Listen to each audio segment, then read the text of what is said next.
నీడ నీడ అంటే ఛాయ ఫోటోగ్రఫీ. సినిమా కూడా రాహువే. తల నోరు సంచార జీవనం, పాత ప్రదేశాలు.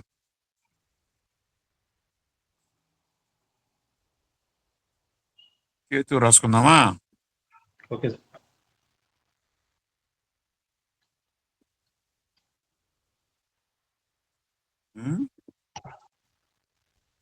అమ్మమ్మ ఎవరంటే కేతు. అమ్మమ్మ ఎవరంటే కేతు.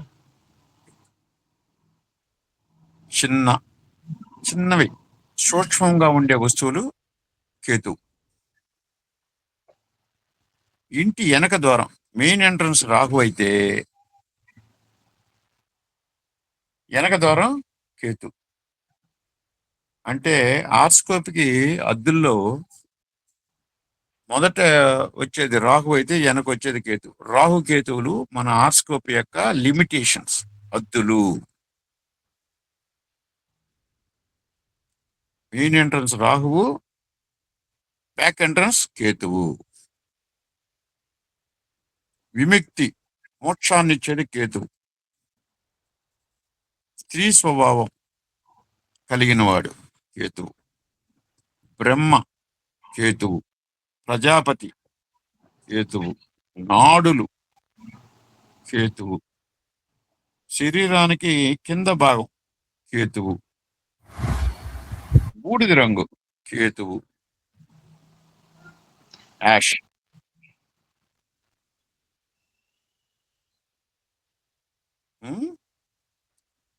అమ్మమ్మ యొక్క తల్లి కేతు. ఫ్రెండ్స్ ని కంట్రోల్లో పెట్టేది కేతు. అడ్డంకులు క్రియేట్ చేసేది కేతు. జెండా ధ్వజారోహణం స్తంభం ఉంది కదా దేవాలయాల్లో, అది జెండా అంతా కేతు. సన్నని దారం కేతువు. వైర్స్ కేతువు. పాక కేతువు. నిరాశ చెందటం. సార్ మళ్ళీ చెప్పరా సార్? అమ్మమ్మ యొక్క తల్లి దగ్గర నుంచి. అమ్మమ్మ యొక్క తల్లి స్నేహితుల నియంత్రణ,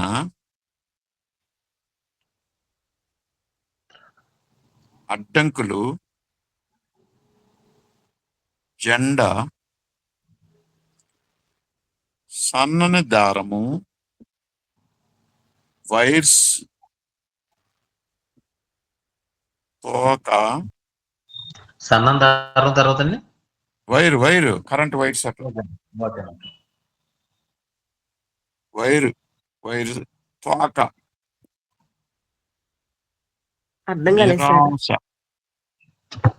పాక తోకమ్మా, టైల్. తోక. Okay okay sir.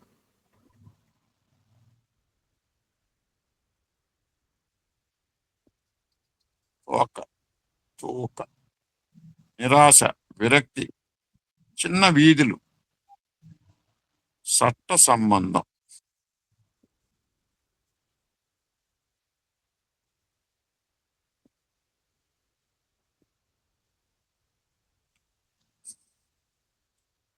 ఇప్పుడు మీరు 2 చార్ట్లు పెట్టాను చూడండి చార్ట్ అనాలిసిస్ లో. ఎవరున్నారు చార్ట్ అనాలిసిస్ లో?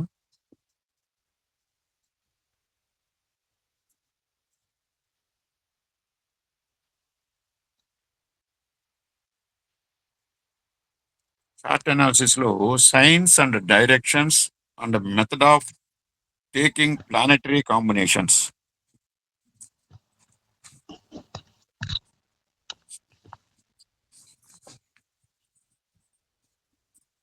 చూశారు? అది సింబల్ ఇవ్వమంటారా లేకపోతే కింద పెట్టమంటారా? లవ్ సింబల్ ఇచ్చాను చూడండి. చార్ట్ అనాలిసిస్ ఓపెన్ చేయొచ్చు. ఓపెన్ చేశారా? కనపడుతుందా?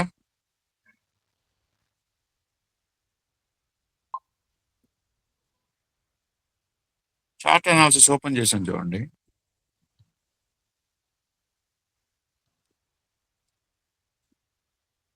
ఎస్ సార్, చార్ట్ అనేది ఎస్ సార్, చార్ట్స్ అన్ని పెట్టారు. చార్ట్ అనాలిసిస్ ఓపెన్ చేసి లవ్ సింబల్ పెట్టారు. చార్ట్స్ అన్ని ఉన్నాయి దాంట్లో. Aries east, Taurus south, Gemini west, Cancer north అని ఉంది చూడండి. కనపడుతుందా?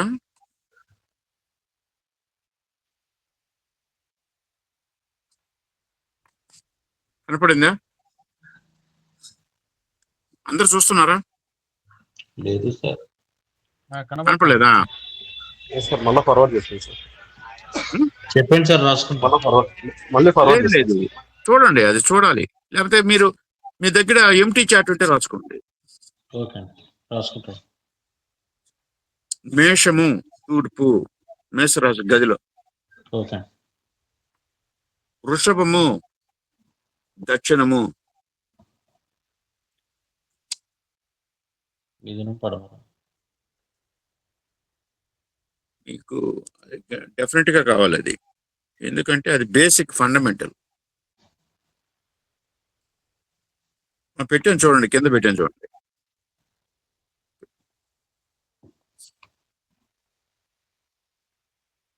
చూడలేదా? కనపడుతుంది కదా? అందరు కనపడుతుందా లేదా? కనపడతాను సార్. అందరు దాన్ని చూడండి. దాంట్లో ఏం లేదు, 12 గదుల్ని 4 గదులుగా రాసాం. అది నార్త్ డైరెక్షన్ ఉండేది ఏంటి? జలరాశులు. జలరాశులు ఏమిటి? వృశ్చికం, కటక రాశి, వృశ్చిక రాశి, మీన రాశి. ఈ రాశుల్ని నార్త్ డైరెక్షన్ లో రాసుకుంటాం. తూర్పు డైరెక్షన్ లో అగ్నితత్వ రాశులు రాస్తాం. అవేమిటి? మేషము, సింహము, ధనుసు. సౌత్ డైరెక్షన్ లో భూతత్వ రాశులు రాస్తాం. అవేమిటి? వృషభము, కన్య, మకరం. తర్వాత పశ్చిమ దిశలో వాయుతత్వ రాశులు రాస్తాం. వాయుతత్వ రాశులు ఏమిటి? మిథునము, తుల, కుంభ. ఇది ఆ కింద ఒక మేల్ ఆర్స్కోప్ ఉంది చూడండి, అది రాసుకోండి, మీరు నోట్స్ లో రాసుకోండి. మేషంలో గ్రహాలు లేవు. వృషభంలో శని, గురువు రెట్రో. సింహంలో రాహు. కన్నిలో రవి. తులలో శుక్ర బుధులు.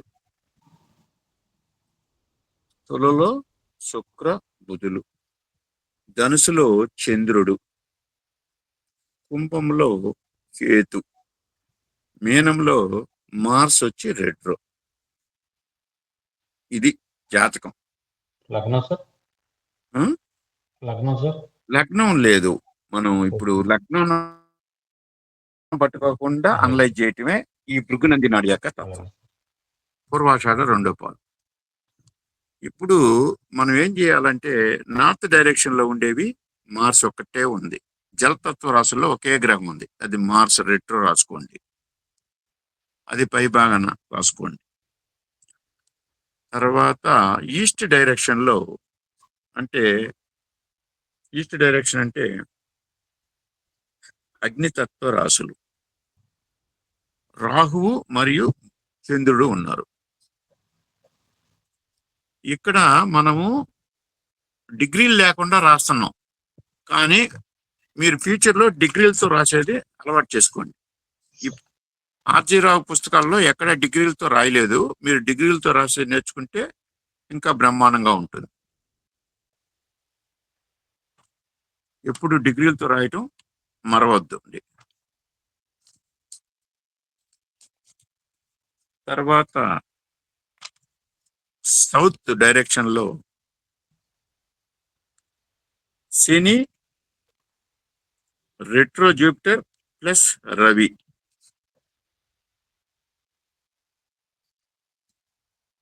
వెస్ట్ డైరెక్షన్ లో శుక్ర, బుధ కేతు, శుక్ర బుధ కేతువులు. ఇప్పుడు అర్థమైందా? 12 గదుల్ని 4 గదులుగా మార్చేశాం. ఇది భృగునంది నాడి యొక్క fundamental.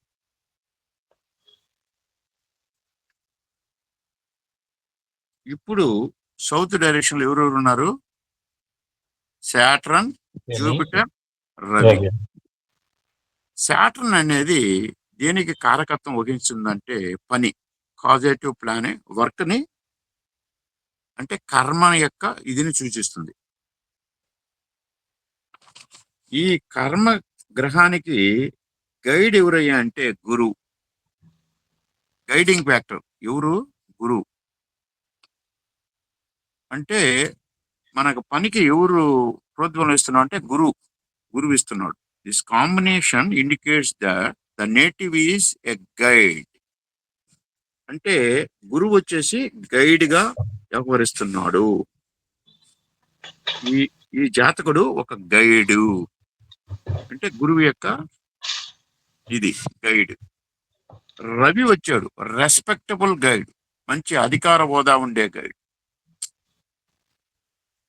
The native is a guide, and along with them, sun is also united, which denotes who is having high reputation in his work. Therefore, the native is working in a reputed concern.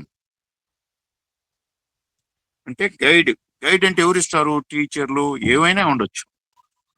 Ravi ఉన్నాడు కాబట్టి government, respectable హోదా ఉంది, repeated person గా ఉంటాడు. ఇంకే శని యొక్క అంటే దీన్ని ఎవరు చూస్తున్నారు? మార్స్ చూస్తున్నాడు కదా.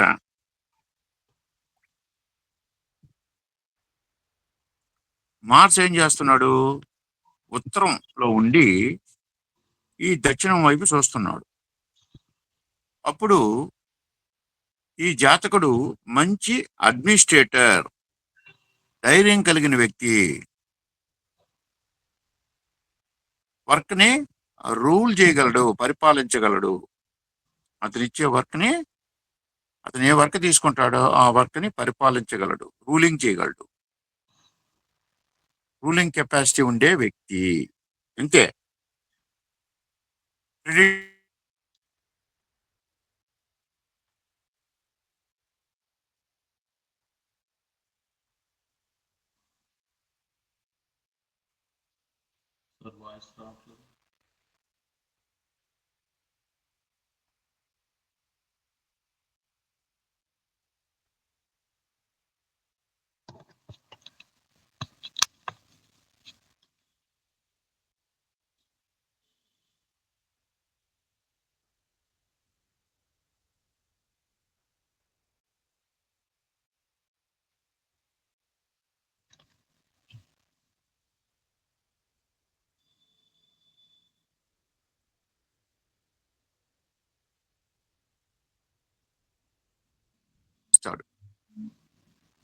These two planets are aspected by moon again. Therefore, the native is having an extraordinary intellect. Moon వచ్చేసి సార్ కుజుడు తర్వాత వాయిస్ వినపడలేదు సార్ మీది.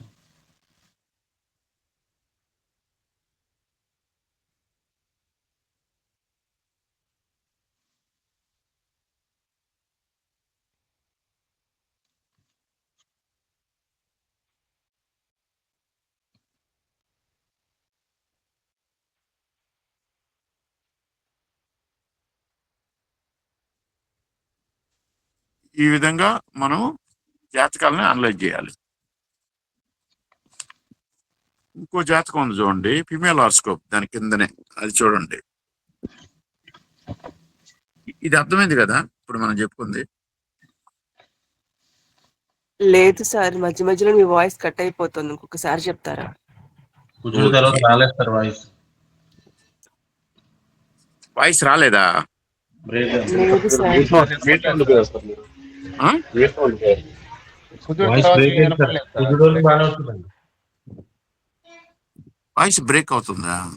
సార్. కుజుడు బాగానే వచ్చింది సార్. సరే, మళ్ళా చెప్తాను, రాసుకోండి. 12 గదుల్ని 4 గదులుగా రాసుకోవటం అర్థమైంది కదా? అదే సార్. ఆ? అదే సార్. ఆ, ఇప్పుడు ఇక్కడి నుంచి రాసుకోండి అందరూ. మొదట మనం ఏం చేస్తున్నామంటే 12 గదులు 4 గదులుగా రాసుకున్న తర్వాత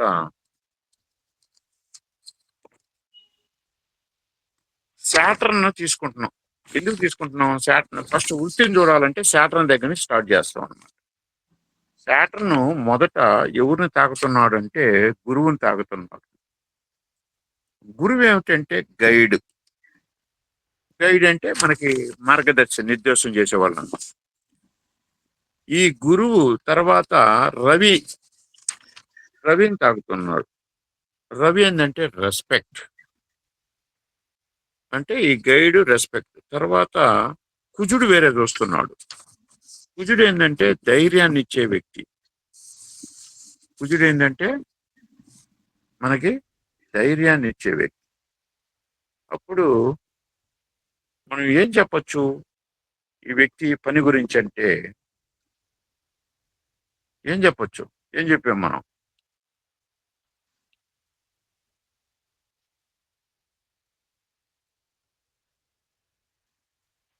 ఈ వ్యక్తి పని గురించి మనం ఏం చెప్పొచ్చు?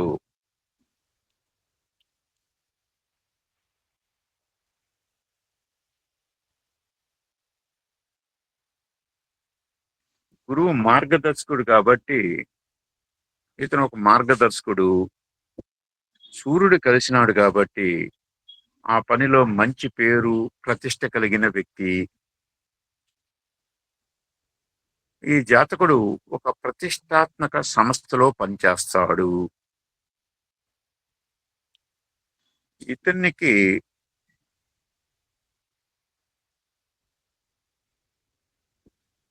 కుజుడు ఉత్తర దిశలో నుంచి ఈ గురు శని సూర్యుడు దక్షిణ దిశలో ఉన్నారు. అందువల్ల జాతకుడికి ధైర్యంగా పాలించే సామర్థ్యం కలిగిన మంచి నిర్వాహకుడు, అంటే అడ్మినిస్ట్రేటర్, అంటే ఐఏఎస్ అని చెప్పొచ్చు.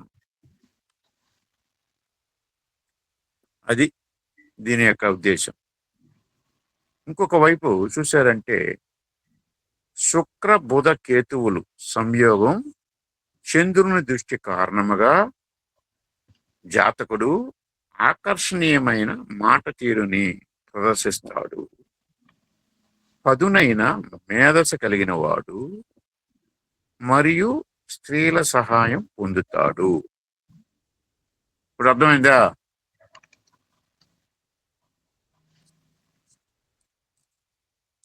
Hello, yes sir. Yes sir.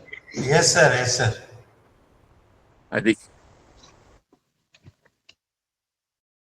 ఇప్పుడు ఏ విధంగా అంటే గ్రహ కలయికలని ఆధారంగా భృగునంది నాడి నిర్మాణం ఇది. ఇంకో జాతకం చూడండి, ఫిమేల్ హార్స్కోప్. అది పెట్టామా? చెప్పండి సార్, రాసుకుంటాం. కాదు, పైన పెట్టాం కదా, అది మళ్ళీ వేస్తా ఉన్నాడు, పోస్ట్ చేస్తాం.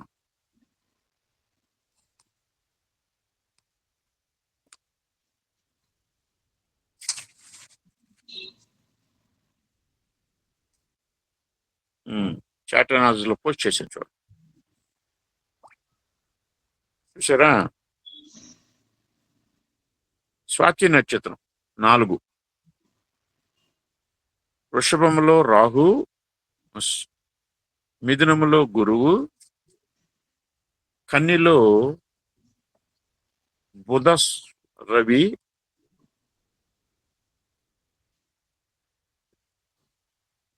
తులలో శుక్ర చంద్ర, వృశ్చికములో కుజ కేతు, కుంభములో శాటర్న్ రెట్రో.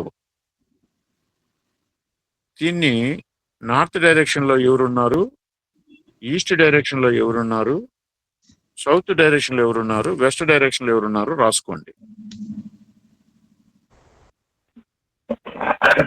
సార్ నమస్కారం అండి, నా పేరు రమేష్ శర్మ. చెప్పండి సార్.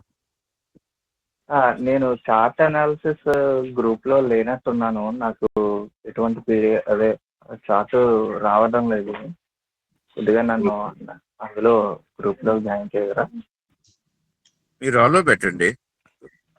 హలో చెప్పంటారా? ఓకే. అదే మ్యారేజ్ ఫీచర్స్ దాంట్లోనూ అలో పెట్టండి, అలో పెట్టండి. ఓకే సార్, పెడతాను.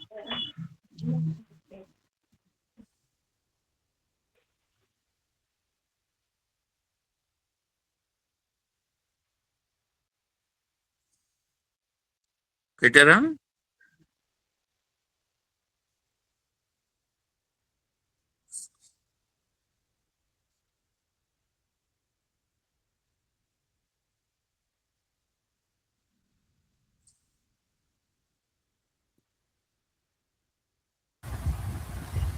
నమస్తే సార్, నాకు కూడా కనిపించట్లేదు. ఒకసారి నన్ను కూడా యాడ్ చేయండి. నా పేరు శ్రీనివాస్. అలో పెట్టండి, అలో పెట్టండి.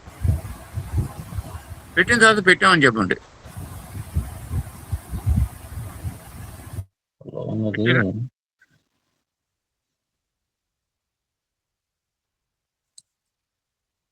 ఎట్లా సార్ మెసేజ్ చేయమంటారా?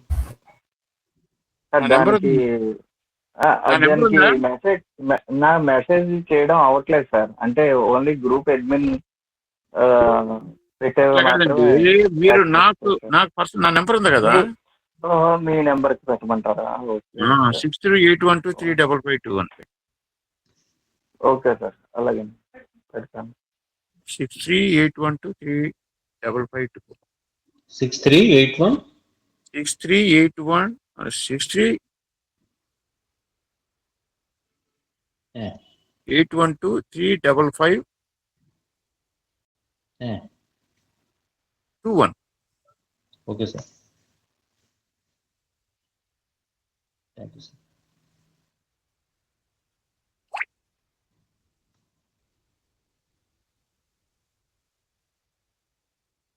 పెట్టలేదు లేదన్న నెంబరు. పెట్టాను, బ్లూటిక్ రావట్లేదు గురుగారు. నా పర్సనల్ నెంబర్కి పర్సనల్ నెంబర్ కి పెట్టాము, కానీ టిక్ మార్క్ రావట్లా. లైన్లోనే ఉన్నాను. చాలా నెంబర్ ఆఫ్ ఎక్కువ ఉన్నాయో.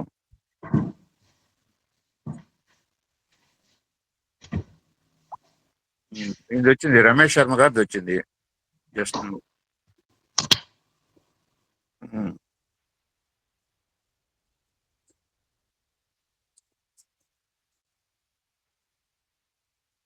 రమేష్ శర్మ గారిది వచ్చింది.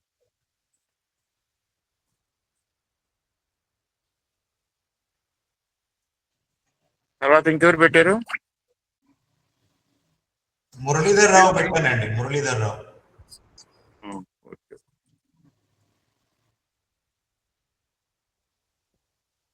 ఉత్తమాశెట్టి శ్రీనివాసరావు అని వచ్చింది. సార్ నేనే సార్ పెట్టాను సార్. శ్రీనివాసరావు.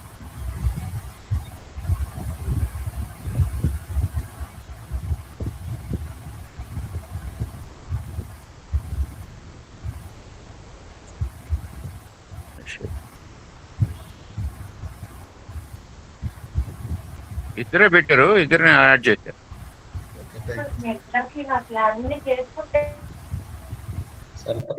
ఇద్దరికి ఇన్వైట్ పంపించాను, యాక్సెప్ట్ చేయండి.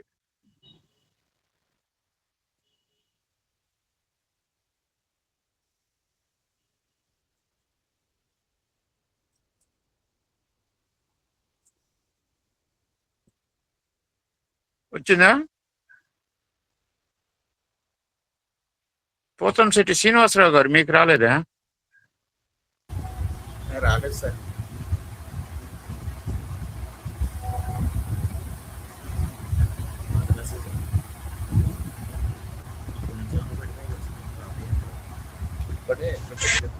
పెట్టాను చూడండి. నేను యాడ్ అయ్యాను సార్. ఎవరండి? నేనండి, రమేష్ శర్మ అండి. యాడ్ చేశాను సార్. గ్రూప్లోకి వచ్చాను సార్. సార్ క్లాస్ చెప్పండి సార్ ప్లీజ్. ఓకే, లేకపోతే మీ ఇద్దరికి పర్సనల్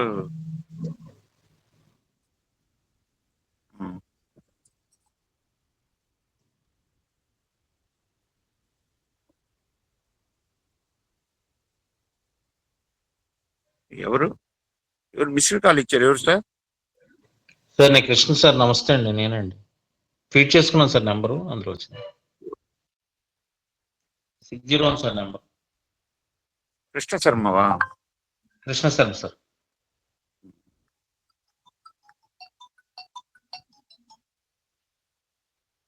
చాలా మంది మిస్డ్ కాల్ ఇస్తున్నారు. సేవ్ చేసుకున్నట్టు వచ్చేస్తాయి సార్. సార్ క్లాస్ కంటిన్యూ చేయండి సార్. గురుగారు నమస్కారం సార్. ఏమన్నా పిలిచారా సార్ నన్ను? ఎవరు? మురళీధర్ రావా? హలో, ఎవరు? ఏమన్నా పిలిచారా? మురళీధర్ రావు వచ్చిందండి. వచ్చింది సార్, మీకు పంపించాను చూడండి. Okay okay sir.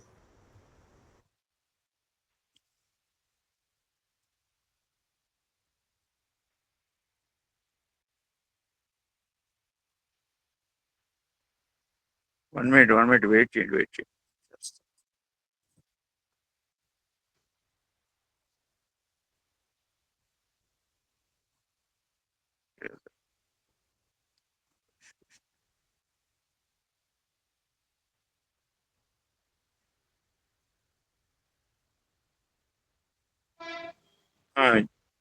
జాయిన్ అయ్యారు సార్? ఓకే. ఇప్పుడు రెండోది మనం ఏం చెప్పాలి? రెండోది రాసుకున్నారా? రెండో చాట్ రాసుకున్నారు కదా?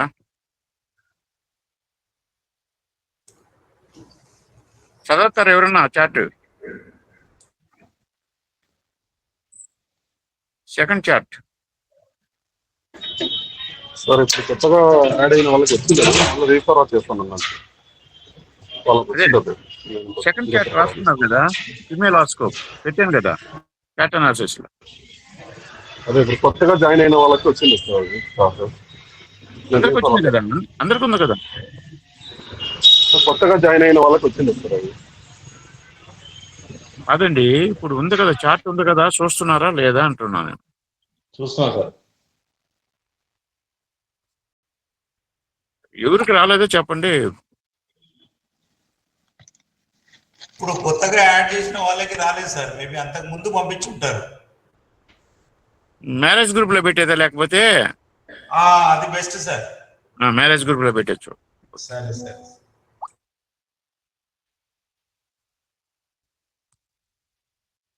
రాసుకోండి. ఇప్పుడు ఇది అర్థమైంది అనుకుంటా. ఈ చార్ట్ ని ఏ విధంగా ఫిమేల్ హార్స్కోప్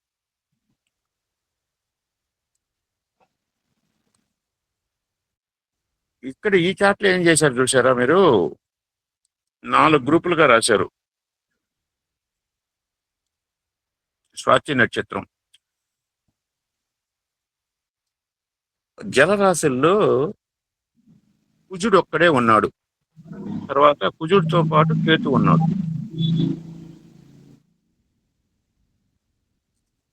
తూర్పులో ఎవరు లేరు, అంటే అగ్నితత్వ రాశుల్లో ఎవరు లేరు.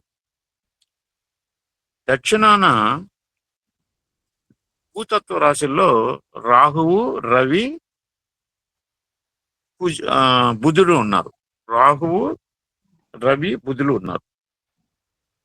పశ్చిమ దిక్కున అంటే వాయుతత్వ రాశుల్లో గురువు, శుక్రుడు, చంద్రుడు మరియు రెట్రో శాటర్న్ ఉన్నారు. ఇప్పుడు ఈ శని, గురు, శుక్ర, చంద్రులు ఉన్నారు కదా పశ్చిమ దిశలో. శని వచ్చి మనం కర్మకారకుడు అని చెప్పుకున్నాం కదా. శని గురువుతో కలిస్తే మనకి అతను ఒక ప్రతిష్టాత్మకమైన ఉద్యోగాన్ని కలిగి ఉంటాడు అని మనం అనుకున్నాం కదా.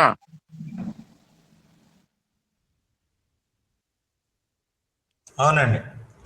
పశ్చిమానికి 2వ దిశగా ఉత్తరం ఉండి అక్కడ కుజుడు డ్రాగన్ టైల్ సాంకేతిక రాశిలో ఉన్నాడు. అంటే ఈ పశ్చిమం నుంచి నార్త్కి వెళ్ళొద్దు కదా, పశ్చిమం నుంచి నార్త్కి వెళ్ళొద్దు కదా. అవును.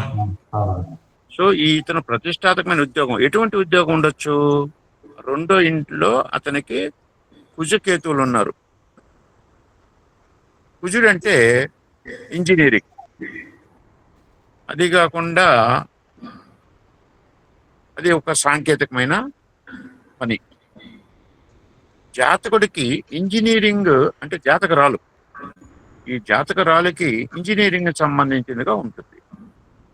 ఆ 4 గ్రహాల్లో గురువు, శుక్రుడు, చంద్రుడు శని కలయికలో ఉన్న వల్ల శుక్రుడు తన స్వక్షేత్రంలో ఉన్నాడు. జాతకుడికి ఎక్కువగా ధనం ఉంటుంది, జాతకుడికి ఎక్కువగా ధనము మరియు ఆస్తులు లభిస్తాయి. శుక్రుడు స్వక్షేత్రంలో ఉన్నాడు, శనితో సంబంధపడ్డాడు కాబట్టి. శని శుక్ర చంద్ర సంయోగం ఉన్నందున జాతకుడికి ఒకటి కంటే ఎక్కువ భర్తలను అనుభవించే అవకాశం కూడా ఉంటుంది. శని శుక్ర చంద్రుడు కాంబినేషన్ అండి, జాతకురాలకి ఈ కాంబినేషన్ అండి. ఇది శాటర్న్ చంద్ర శుక్ర, ఇది దీని యొక్క ఉద్దేశంగా చెప్పారు.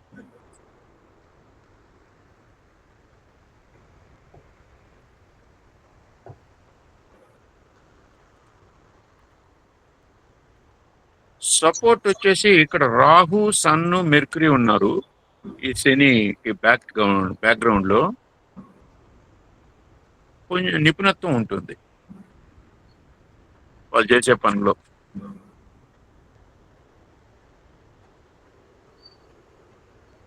ఇది ఇట్లా ఈ విధంగా మనం జాతకాలని సింప్లిఫై చేసి చూడటం అన్నమాట, షార్ట్ కట్ గా. ఇది మనం పరాశర విధానంలో 4 చూస్తాం. ఏమేమి చూస్తాం? భావకారకత్వాలకి అధిక ప్రాధాన్యత ఇస్తాం. తర్వాత అంటే ఆధిపత్య గ్రహ కారకత్వాలకి ఎక్కువ ప్రాధాన్యత ఇస్తాం. తర్వాత ఆధిపత్య అని కూడా ఎక్కువ ప్రాధాన్యత ఇస్తాం. తర్వాత రాశి కారకత్వాలకి ప్రాధాన్యత ఇస్తాం. తర్వాత నక్షత్ర కారకత్వాలకి ప్రాధాన్యం ఇస్తాం. ఇక్కడికి వచ్చేలాగా గ్రహ కారకత్వాలు మరియు రాశి కారకత్వాలని చూసుకుంటూ ఫలితాలు చెప్పుకుంటాం. ఈ రెండే చూస్తాం, నక్షత్రాలు చూడము, లగ్నం చూడము. లగ్నం ఎప్పుడు చూడమో భావకారకత్వాలు చూడము. కానీ గురువుని లగ్నంగా భావించి భావకారకత్వాలు వేసే విధానం భృగునంది నాడిలో ఉంది.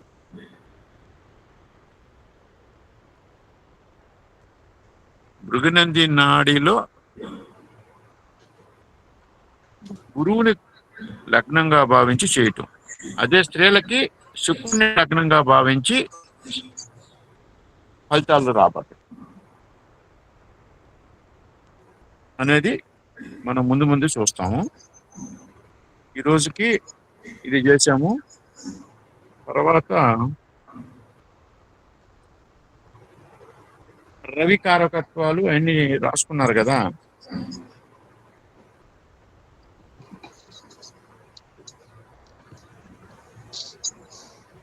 ఇప్పుడు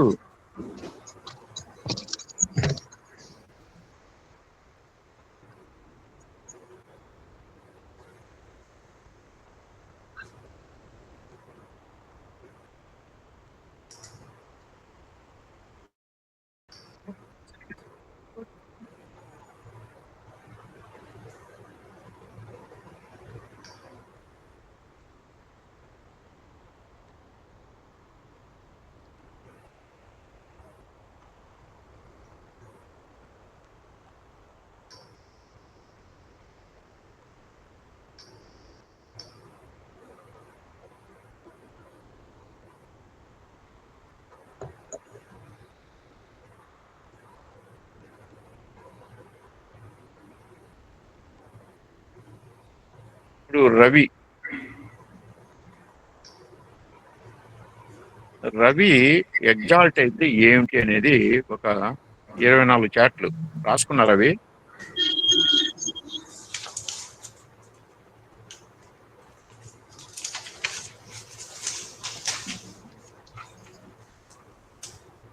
రవి ఎగ్జాల్ట్ అయితే ఒక 24 చాట్లు ఏంటి రాసుకుంటారా? రాసేసేలా? రాసుకుంటాం గురు. ఓకే.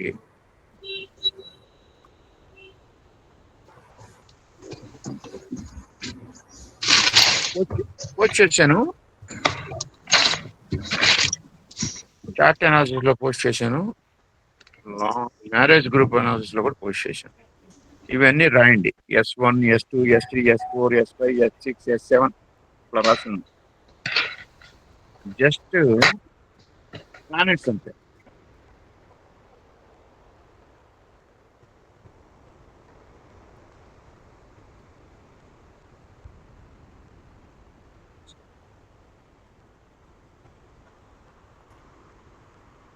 సార్ ఎగ్జామ్స్ అంటే తెలుగులో అర్థం ఏంటండి సార్? ఉచ్చస్థితి పొందటం.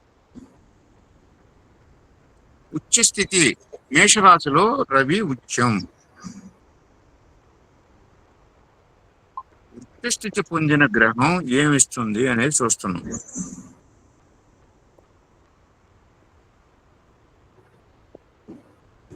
ఉచ్చం చెందే గ్రహం ఏమిస్తుంది?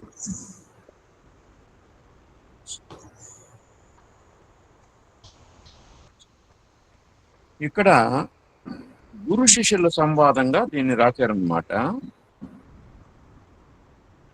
గురు శిష్యుల యొక్క సంవాదం.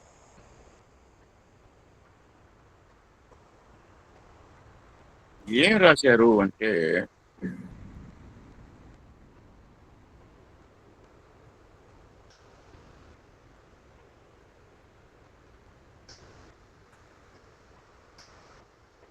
గురు శిష్యుల సంవాదంగా రాశారు.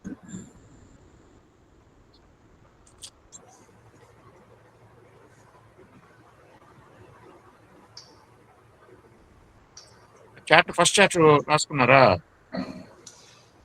రాసుకున్నాం. సో ఆ చాప్టర్ గురించి చెప్పొచ్చు అన్నమాట కదా.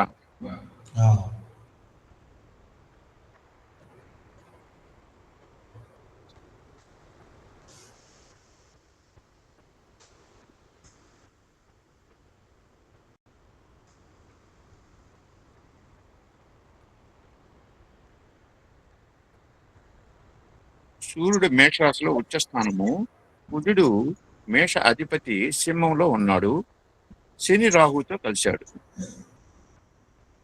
సూర్యుడిలో ఉచ్చిలో ఉన్న ఎందుకు పూర్తి ఉచ్చ ఫలితం ఇవ్వటం లేదు? ఇది ప్రశ్న. ఎవరు అడిగారు? శిష్యుడు అడిగాడు. సూర్యుడు ఏమని అడిగాడు? సూర్యుడు ఉచ్చస్థితిలో ఉన్నాడు కదా, ఎందుకని ఉచ్చ ఫలితం ఇవ్వటం లేదు? కారణం చెప్తాడు మాస్టర్. రాశి మార్పిడి సంబంధం అంటే రాశి పరివర్తన. సూర్యుడు మేషరాశిలో ఉన్నాడు, మేషాధిపతి కుజుడు సింహంలో ఉన్నాడు. ఇది ఒక రకమైన పరస్పర సంబంధం, ఇండైరెక్ట్ ఎక్స్చేంజ్ ఎఫెక్ట్. అందువల్ల సూర్యుడు కుజ స్థితిని, కుజుడు ఎక్కడున్నాడు? శనితో కలిసి రాహుతో కలిసి ఉన్నాడు కదా, ఇది చాలా ముఖ్యమైన దోషం. కుజుడు పాపగ్రహాలతో ఉన్నాడు కాబట్టి సూర్యుడి కూడా ఇండైరెక్ట్ గా శని ప్రభావానికి, రాహు ప్రభావానికి లోనవుతున్నాడు. సూర్యుడు కూడా S1 చూసుకోండి బాగా. సూర్యుడు కూడా ఇండైరెక్ట్లీ శని ప్రభావానికి, రాహు ప్రభావానికి లోనవుతాడు. ఉచ్చ సూర్యుడు అయినా కూడా పూర్తి శక్తి ఇవ్వడు. ఎందుకంటే అతను శని రాహు సంబంధంలో చిక్కుకున్నప్పుడు. గ్రహం ఎక్కడ ఉన్నదో మాత్రమే కాదు, దాని అధిపతి ఎలా ఉన్నాడో కూడా చూడాలి.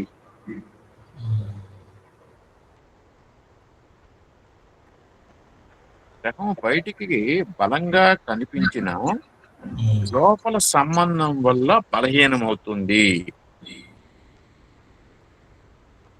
సో ఉచ్చం ఒక్కటే చూసి తీర్పు ఇవ్వకూడదు. రాశి అధిపతి స్థితి, సంయోగాలు, పాప ప్రభావాన్ని గమనించాలి. ఓకే. ఈ విధంగా చూసినప్పుడు ఈ చార్ట్ లో సూర్యుడు ఉచ్చిగా పరిగణించకూడదు అనేది మొదటగా మనం మైండ్కి రావాలి. స్వక్షేత్రంలో వచ్చినా కూడా పాపగ్రహాలతో ఇరుక్కున్నాడు కాబట్టి తన బలం సంబంధాల వల్ల తెగిపోయింది లేక తగ్గిపోయింది. సరే, కుజుడు అన్నదమ్ములను సూచిస్తాడని చెప్పుకున్నాం కదా. కుజుడు అన్నదమ్ములను సూచిస్తాడని చెప్పుకున్నాం కదా. అవునండి. ఈ అన్నదమ్ములు ప్రారంభంలో కష్టాలు ఎదుర్కొంటారు. ఎందుకని? శని రాహుతో ఉన్నారు కాబట్టి. చెడు పరిస్థితులు, ప్రమాదకర పరిస్థితుల్లో ఉన్నారు. కానీ ఎక్స్చేంజ్ అవుతుంది కొంచెం టైం తర్వాత. అప్పుడు మంచి ప్రభావం, వాళ్ళ అన్నదమ్ముల యొక్క జీవితం మెరుగవుతుంది.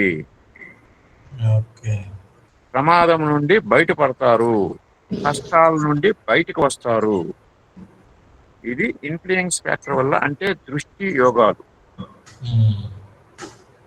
ఇప్పుడు అర్థమైంది అనుకుంటా మీకు. అవునవును. కుజుడు, శని, రాహు ఇదే స్త్రీ జాతకం అనుకోండి, అప్పుడు ఫలితాలు ఎట్లా ఉంటాయి? కుజుడు వచ్చి భర్త ప్రారంభ జీవితం అంతా చెడు సాంగత్యం, కెరీర్ సమస్యలు, కష్టాలతో ఇబ్బంది పడతాడు. సార్ చిన్న డౌట్ అడగొచ్చా సార్? అడగండి సార్. ఇప్పుడు మీరు శని ఎగ్జాల్టేషన్ పొజిషన్ అండ్ సేమ్ సింహరాశిలో శని అండ్ శని కాదు, రవి సార్. రవి అదే సార్, రవి ఎగ్జాల్టేషన్ సింహరాశిలో కుజుడు, శని విత్ డ్రాగన్ హెడ్ ఉన్నారు కదా. సో ఈ డిగ్రీ వైజ్ చూస్తే వీళ్ళందరూ కూడా రవి కంటే వెనక ఉన్నారనుకోండి సార్. అంటే ఈ రూల్ అన్నిటికీ ఉపయోగపడుతుందా, లేకపోతే డిగ్రీ వల్ల అన్న మారుతుందా? డిగ్రీ వల్ల ఖచ్చితంగా మారుతుంది. Yeah, okay. సో ఇప్పుడు నేను ఇక్కడ డిగ్రీలు చెప్పలేదు, మీరు డిగ్రీలు రాసుకోండి అని చెప్పింది. మీరు రాసేటప్పుడు డిగ్రీలతో రాయండి అని చెప్పి ఓకే ఓకే మొదట ఈ సెంటెన్స్ చెప్పా. Okay sir, carry on sir. Okay, డిగ్రీలు కంపల్సరీ రాసుకోండి. ఇక్కడ మన ఆర్జే రావు గారు డిగ్రీలు ఇవ్వలేదు, కానీ డిగ్రీల యొక్క ప్రాముఖ్యత చాలా ఉంది. దాని ప్రకారం రిజల్ట్స్ మారుతాయి అని చెప్తారు. గురువు అయితే గురువు ఉచ్చ గ్రహం అనేది రాశి తర్వాత కూడదా? అట్లేం కాదు. ఇక్కడ శని, రాహు ఉండకూడదు. అగ్నితత్వ రాశిలో శని, రాహు ఉన్నాడు కదా. రవి వచ్చి స్వక్షేత్రానికి వస్తున్నాడు. మళ్ళా కుజుడు వెళ్ళి తన స్వక్షేత్రంకి వెళ్ళినప్పుడు కుజుడు మంచి ఫలితాలు ఇస్తున్నాడు. అదే చెప్పేది. కుజుడు వచ్చి స్త్రీ జాతకంలో భర్త. ఈ భర్త మొదట చెడు సాంగత్యంలో ఉంది, కెరీర్ సమస్యలు, కష్టాలు ఎదుర్కొంటాడు. తర్వాత జీవితం ఉంది కదా, ఫలం మారిన తర్వాత ఫలం మార్పు, మంచి స్థితి, సంపద, కెరీర్ అభివృద్ధి వస్తుందన్నమాట.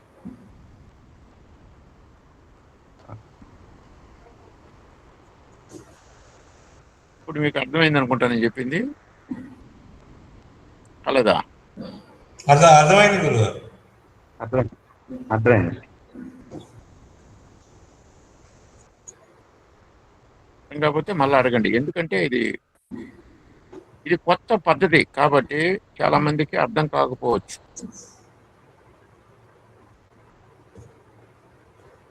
చాలా మందికి మళ్ళా రిపీట్ చేయమంటారా?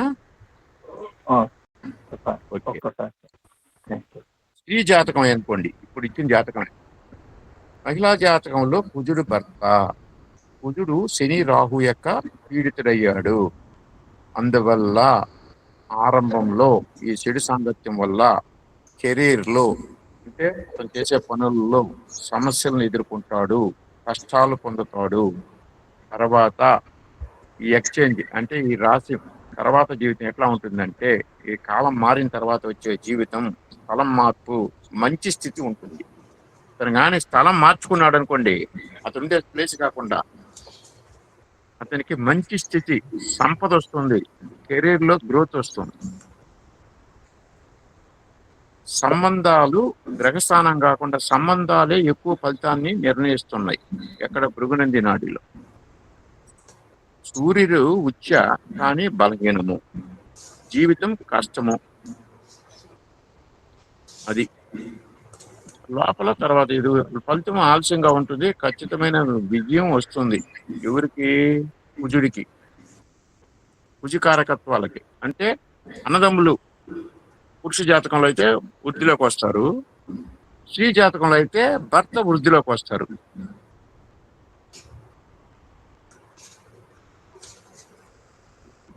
ఉచ్చం ఉన్నా కూడా దోషం ఉంటే ఫలితం తగ్గుతుంది, కానీ పూర్తిగా పోదు, కొంచెం ఆలస్యంగా ఏదైనా ఉంటుంది అన్నమాట. ఇప్పుడు రెండో చార్ట్ చూడండి, అదే కాంబినేషన్. రెండో చార్ట్ అర్థమవుతుందా? రెండో చార్ట్ లో సన్ మార్సే ఉన్నారు. రెండో చార్ట్ లో రవి మరియు కుజుడు ఇద్దరే పరివర్తన. అక్కడ ఎవరు లేరు.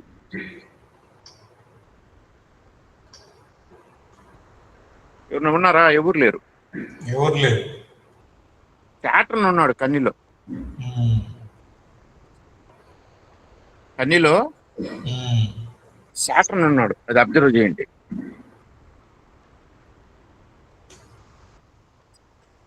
ఇప్పుడు ఫలితం ఎట్లా ఉంటుంది? ఇప్పుడు విశ్లేషణ ఎట్లా చేయాలి? ఇప్పుడు ఏ విధంగా ఫలితాలు వస్తాయి?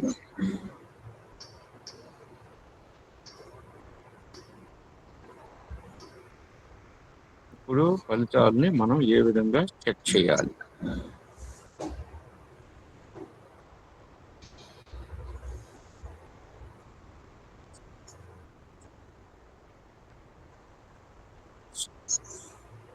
ఇప్పుడుని మనం ఏ విధంగా ఫలితం చూడాలి?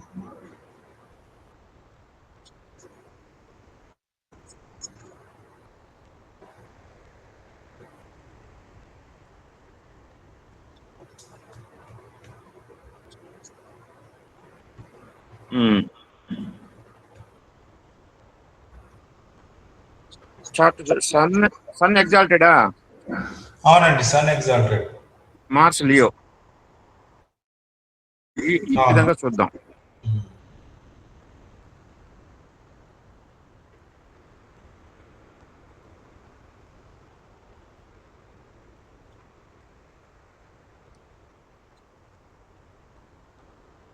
శాటర్న్ రెట్రోగ్రేడ్ లో ఉన్నాడు కాబట్టి సింహ రాశిలో 30 సంవత్సరాలు ఉంటాడని అర్థం. ఇక్కడ మీకు అర్థమైందా? ఓకే. ఇక్కడ మనం ఎట్లా చూడాలి?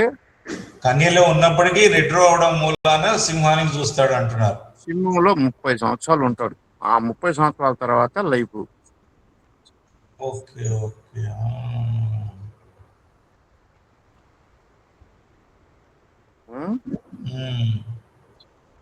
గురుడు మేషంలో ఉచ్చ, కుజుడు సింహంలో, శని రెట్రో కన్నిలో.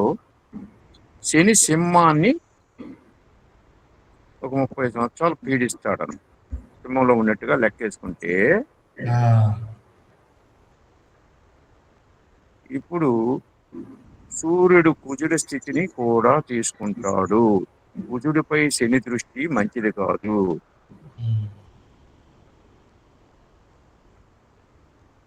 కుజుడు దెబ్బతిన్నాడు.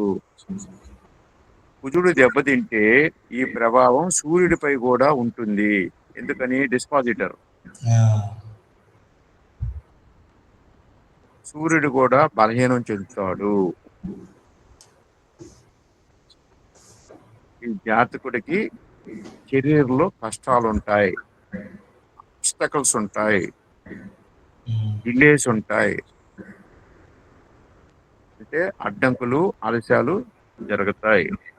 కానీ after fighting you will overcome from the struggles అంటే సక్సెస్ వస్తుంది నిదానంగా. తండ్రి స్థానం మారుతుంది, మంచి స్థితి వస్తుంది తండ్రికి. కారణం శని ప్రభావం. శని వెళ్ళి రవిని తాగితే అతనికి అరణ్మని యోగం చెప్పుకున్నామా? శని వెళ్ళి రవిని తాగితే అరణ్మని యోగం, రవి వెళ్ళి శనిని తాగితే సూసైడ్ చేసుకోవాలనిపిస్తుంది మైండ్. ఇది ఈ యొక్క పరిస్థితి. ఫస్ట్ అన్నదమ్ములకి కష్టాలు, ప్రమాదాలు, స్ట్రగుల్స్, తర్వాత విజయం. ఇది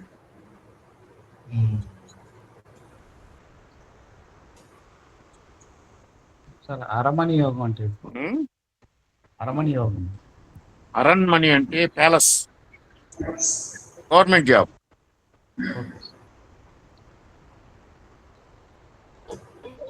సూర్యుడు మేషంలో వచ్చా, కుజుడు సింహము,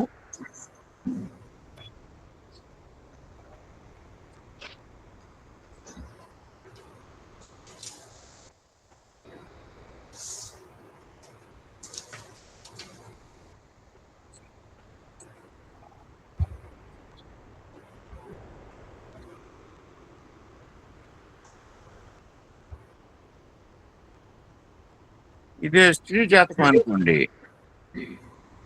మార్క్స్ వచ్చి హస్బెండ్ కదా, husband will have career aspects connecting to the commercial lines in his first part of life, and in the second part of life after interchange of Sun and Mars, where Sun acquires his own house, he enjoys a respectable career. Initial లో కొంచెం కష్టాలు ఉన్నా తర్వాత respectable గా వస్తున్నాను. ఎవరికి? భర్తకి.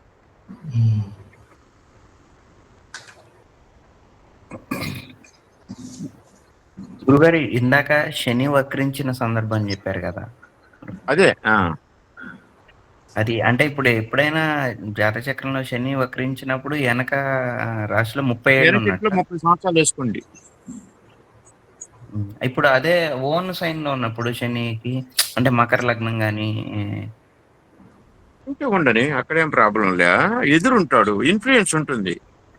శని దృష్టి మార్క్స్ మీద ఉంటే ఓకే ఎక్కడ జనరల్ కుంభంలో ఉంటే అదే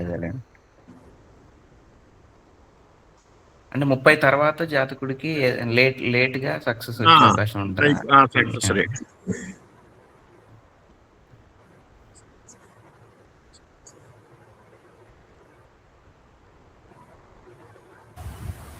సరే సార్ ఇది ఒక శనికైనా వర్తిస్తుందండి. ఏ గ్రహం వక్రించినా అదే. ఏరే గ్రహాలు వక్రిస్తే 12 years వేసుకోండి సార్. సార్ 12 సంవత్సరాలు. మిగతా ఏ గ్రహం అనేది శనికి మాత్రం 30 సంవత్సరాలు. సార్ నాకు డౌట్ సార్ ఇక్కడ. సార్ ఇప్పుడు శని ఒకవేళ 10 డిగ్రీలో 12 డిగ్రీలు అట్లా ఉందనుకోండి, అది మైనస్ అయ్యి వెనకాల బ్యాలెన్స్ లో ఉంటుందా లేదంటే? అది ప్రోగ్రెషన్ లో చూస్తాము. ఇక్కడ జస్ట్ 30 సంవత్సరాలు జనరల్ గా అంతే. ఓకే, ఒకవేళ డిగ్రీ వైజ్ ఒకవేళ 10 డిగ్రీలో ఉందంటే 20 సంవత్సరాలు మాత్రం ఉంటుంది బ్యాలెన్స్. అది ప్రోగ్రెషన్ కి. కానీ ఎఫెక్ట్ ఇక్కడ వచ్చే ఎఫెక్ట్ 30 సంవత్సరాలు ఈ ఇంటిని ఆక్యుపై చేసినట్టే లెక్క. వెనకాల లేకపోతే ఇంకో గ్రహం వేరే గ్రహం అనుకో, అది 12 సంవత్సరాలు మారుతుంది అనమాట. గురుగారు అంటే 30 ఏళ్ల వరకు కూడా ఫలితాలు ఆ వెనకింటి ఫలితాలే ఇస్తాడు అన్నట్టండి. అవును, మార్క్స్ అది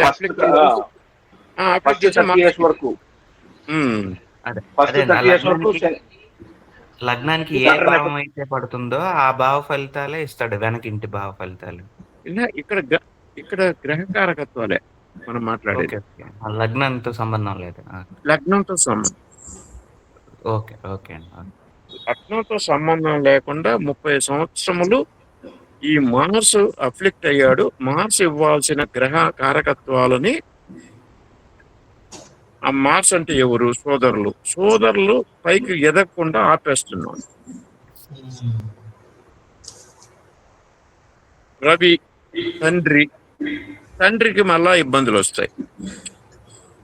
ఈ 30 సంవత్సరాల తర్వాత వీళ్ళిద్దరు బాగానే అంటే ఈ జాతకుడు పుట్టినదిగా తన తండ్రి కష్టపడతాడు వృత్తిపరంగా అని కూడా అని చెప్పొచ్చు గురుగారు. ఫస్ట్ ఉంటుంది. సన్ మార్స్ అఫ్లిక్ట్ అయింది కాబట్టి డిస్పాజిటర్ అఫ్లిక్ట్ అయ్యాడు కదా, సన్ బలహీనమే. అవును సార్, అవును సార్, అవును సార్. తండ్రి బలహీనమే. తండ్రి అనారోగ్యంతో ఉన్నాడని కూడా చెప్పొచ్చు కదా. శని ప్లేస్ లో ఉన్నాడు కదా. వర్క్ కర్మకారకుడు కాబట్టి వర్క్ రిలేటెడ్ చాలా స్ట్రగుల్ పడతాడు తండ్రి. కానీ ఇక్కడ మరలా ఇది బ్లైండ్ గా తీసుకోకూడదండి, డిగ్రీలు చూసుకోవాలి. డిగ్రీలు తీసుకొని వరుస రాసుకుంటే మీకు ఆ ఖచ్చితత్వం వస్తుంది. ఇది ఇప్పుడు మనం మాట్లాడేదంతా జనరల్. దీన్ని స్పెసిఫిక్ గా మాట్లాడేటప్పుడు చార్ట్ల అనాలిసిస్ చేస్తాం డిగ్రీలు పెట్టి, అప్పుడు మీకు స్పెసిఫిక్ గా చెప్పొచ్చు. ఇప్పుడు మనం ఆర్టీరావు రాసినవన్నీ జనరల్ గా ఉంటుంది. ఇప్పుడు మనం జనరల్ ఆయన ఏ సెన్స్ లో రాశారంటే, ఆయన ఏం చేశారంటే తాళపత్ర గ్రంథాల్లో ఉండే వాటిని ట్రాన్స్లేట్ చేస్తూ రాశాడు.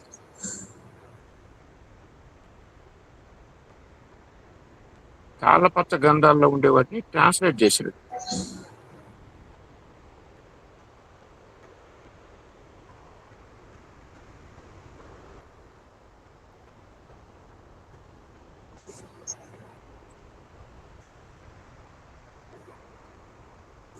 ఇక్కడ వివాహ సంబంధ అంశాలను ఉన్నాయి కదా, ఎవరు చదువుతారు?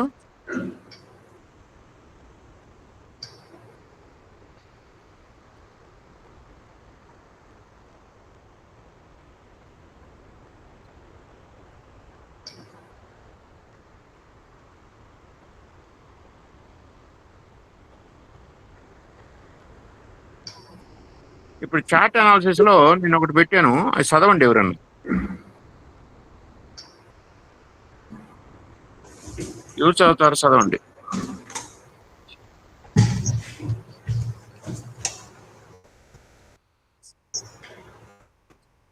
చదువుతారు ఎవరన్నా? చదువుతున్నాను గురు.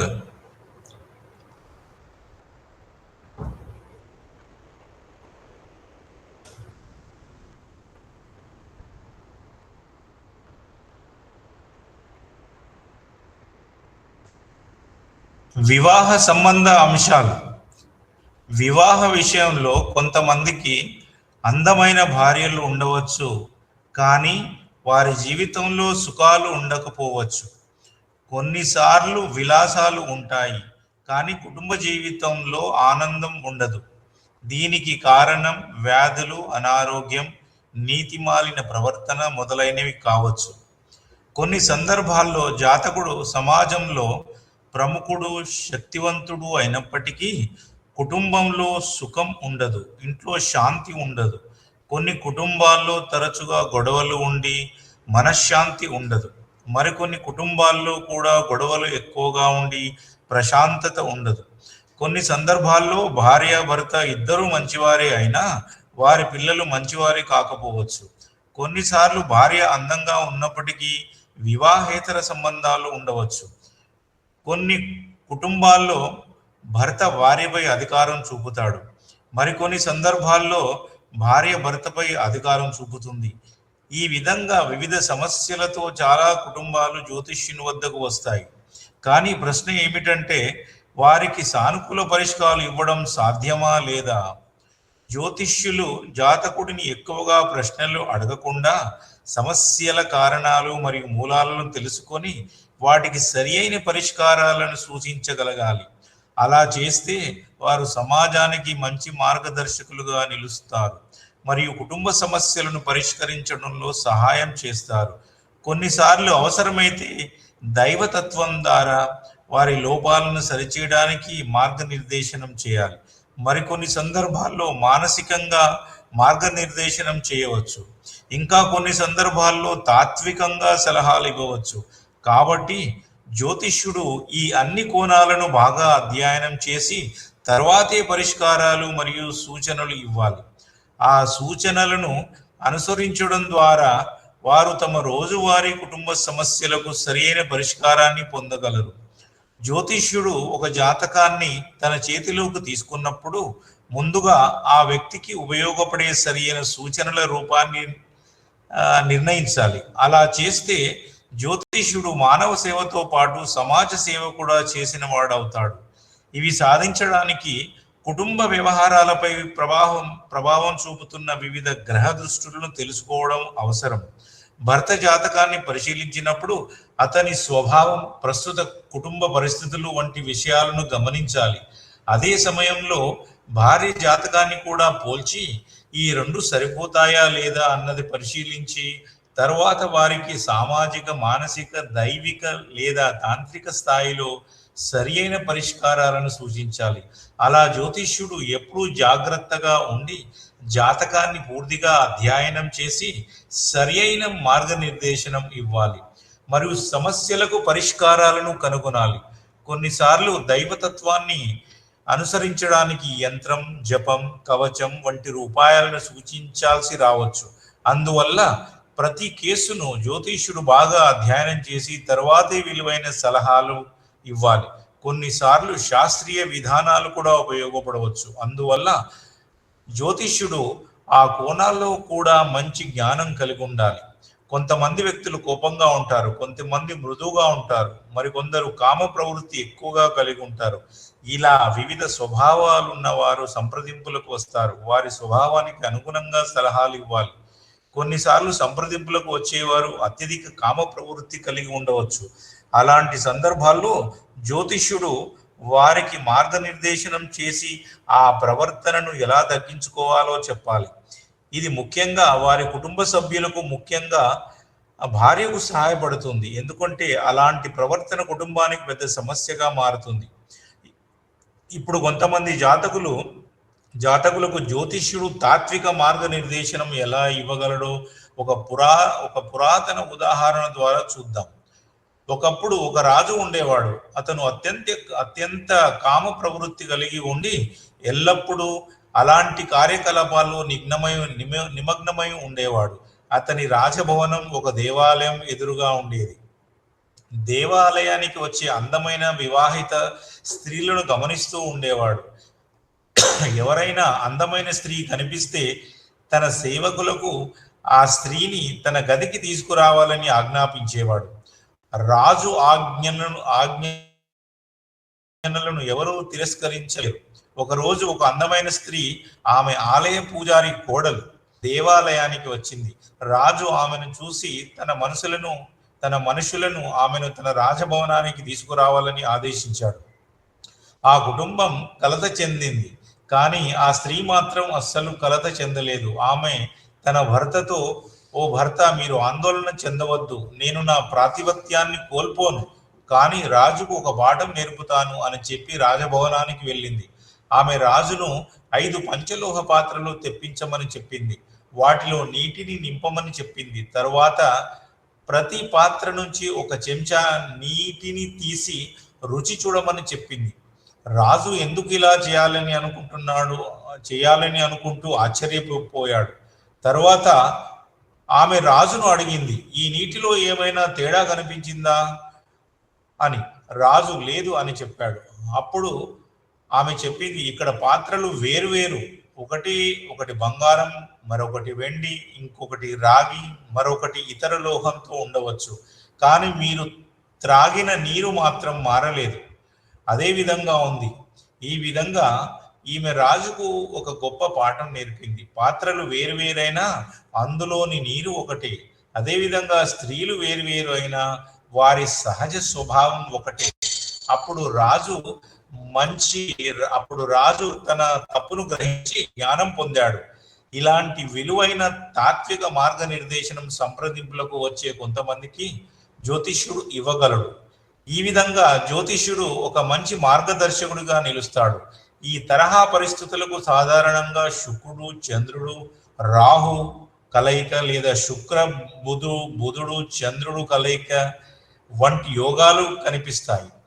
స్త్రీ జాతకాల విషయంలో శుక్ర చంద్ర రాహు లేదా శుక్ర బుధ చంద్రుడు గురుడు లేదా శుక్ర బుధ చంద్ర రాహు వంటి సంయోగాలు ఉండవచ్చు. అలాంటి స్త్రీలకు మార్గనిర్దేశనం అవసరం. ఎందుకంటే వారి చంచల స్వభావం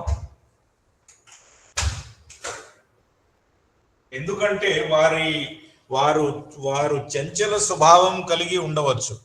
తాము భర్తపై అనుమానం పెంచుకోవచ్చు. దాంతో కుటుంబ సుఖం నశిస్తుంది.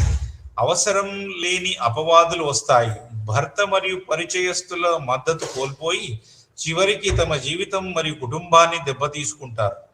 అలాగే ఎక్కువ సంతానం కూడా ఒక భారం అవుతుంది.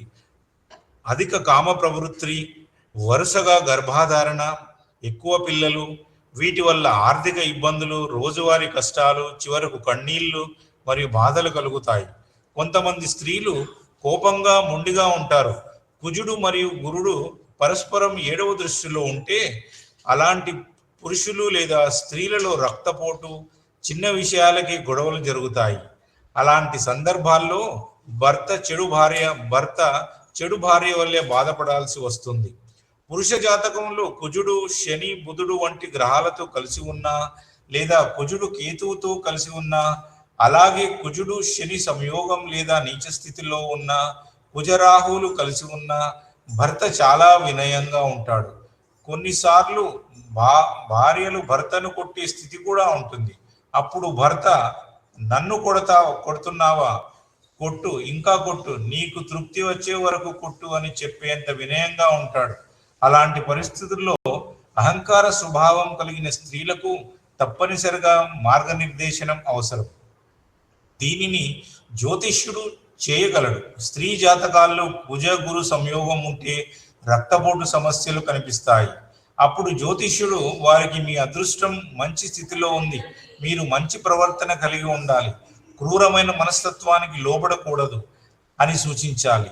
అలాగే స్నానం చేసిన తర్వాత ప్రతిరోజు ఉదయం కనీసం 108 సార్లు జపం చేయమని సూచించాలి. దీనివల్ల వారి కోపం తగ్గి దైవతత్వం ద్వారా వారి ప్రవర్తనలో మంచి మార్పు వస్తుంది. కొన్ని పురుష స్త్రీ జాతకాల్లో గురు సూర్య కుజుడు లేదా గురు సూర్య శుక్రుడు వంటి సంయోగాలు ఉంటాయి. అలాగే కుజ గురు శని సంయోగం ఉన్నప్పుడు గర్వం, ఆవేశం ఎక్కువగా ఉంటుంది. గ్రహస్థితులు బలంగా ఉన్నా లేదా బలహీనంగా ఉన్నా ఫలితాలు మారుతాయి. అలాంటి జాతకులు తమకే అన్యాయం చేసుకునే అవకాశం ఉంది. వారు పరిణామాలు లేదా భవిష్యత్తు గురించి పెద్దగా పట్టించుకోరు. ఈ సంయోగంలో కేతు కూడా ఉంటే రాజకీయ లాభాలు సూచించబడతాయి. గురు కుజ చంద్ర రాహు వంటి సంయోగం ఉంటే రౌడీయిజం లక్షణాలు కనిపిస్తాయి. అయితే వీరికి వివిధ రంగాల్లో జ్ఞానం కూడా ఉంటుంది. మద్యం అలవాట్లు ఉండే అవకాశం ఉంది. గ్రహస్థితులు బాగా ఉంటే కొన్నిసార్లు వారు మంచి మార్గదర్శకులుగా మారగలరు. 12 భావాలలో 7వ భావం కాలచక్ర ప్రకారం సాంప్రదాయ జ్యోతిష్యంలో సాధారణంగా లగ్నం నుండి 8వ భావాన్ని పరిగణిస్తారు. ఉదాహరణకు ఒక జాతకుడు కుంభ లగ్నంలో జన్మిస్తే కుంభానికి 8వ రాశి సింహం అవుతుంది. శని స్త్రీ గ్రహం కాదు, సింహం ఒక పురుష రాశి. ఆ రాశి అధిపతి సూర్యుడు. అతను తండ్రి మరియు 8 కాదు, అది 7 అని రాసుకోండి సార్. 8 కాదు, 7వ రాశి. కుంభానికి 7వ రాశి సింహం అవుతుంది. శని స్త్రీ గ్రహం కాదు, సింహం ఒక పురుష రాశి. ఆ రాశి అధిపతి సూర్యుడు. అతను తండ్రి మరియు ఆత్మకు కారకుడు. అప్పుడు ప్రశ్న వస్తుంది, సూర్యుడు ఎలా గర్భం దాల్చి సంతానం పొందగలడు? ఏ రాశిలో జన్మించినా ఆ రాశికి 7వ రాశి తప్పనిసరిగా స్త్రీ రాశి కావాలి. అలాగే స్త్రీ జాతకంలో 7వ అధిపతి పురుష గ్రహం కావాలి. కానీ కాలచక్ర సిద్ధాంతం ప్రకారం ప్రతి రాశికి మరియు దాని అధిపతికి వేరు పురుష స్త్రీ గ్రహ సంబంధాలు ఉంటాయి. ఇప్పుడు దీనిని మరింత వివరంగా చూద్దాం. మనము భూమిపై నివసించే మనుషులం. పురుషుడికి పురుషత్వం చాలా అవసరం. సంస్కృతంలో పురుషాయే పురుష అనే భావం ఉంది. సామాన్యంగా కూడా నీకు పురుషత్వం ఉందో లేదో చూద్దామని అంటారు.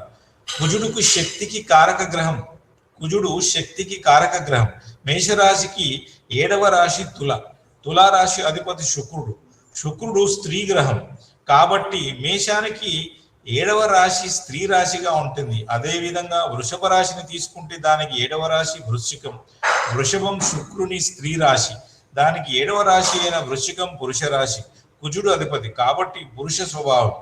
మిథున రాశి ఉదాహరణ, మిథునం బుధుని రాశి. బుధుడు సూర్యుడితో లేకపోతే స్త్రీ స్వభావాన్ని పొందుతాడు. మిథునానికి 7వ రాశి ధనస్సుకు అధిపతి గురుడు, అతను పురుష గ్రహం. కాబట్టి మిథునం స్త్రీ రాశి అయితే ధనుస్సు పురుష రాశిగా పరిగణించబడుతుంది. శిష్యుడు, ఓ గురువర్య, బుధుడు ఎలా గురువు భార్యగా అవుతాడు? దీనికి ఏదైనా కారణం ఉందా? గురువు, హిందూ పురాణాల ప్రకారం బుధుడు విష్ణుమూర్తి యొక్క అవతార తత్వాన్ని సూచిస్తాడు. సముద్ర మథనం సమయంలో విష్ణువు అత్యంత సుందరమైన స్త్రీ రూపంలో మోహిని అవతారం ప్రత్యక్షమై దేవతలు మరియు అసురులకు అమృతాన్ని పంచాడు.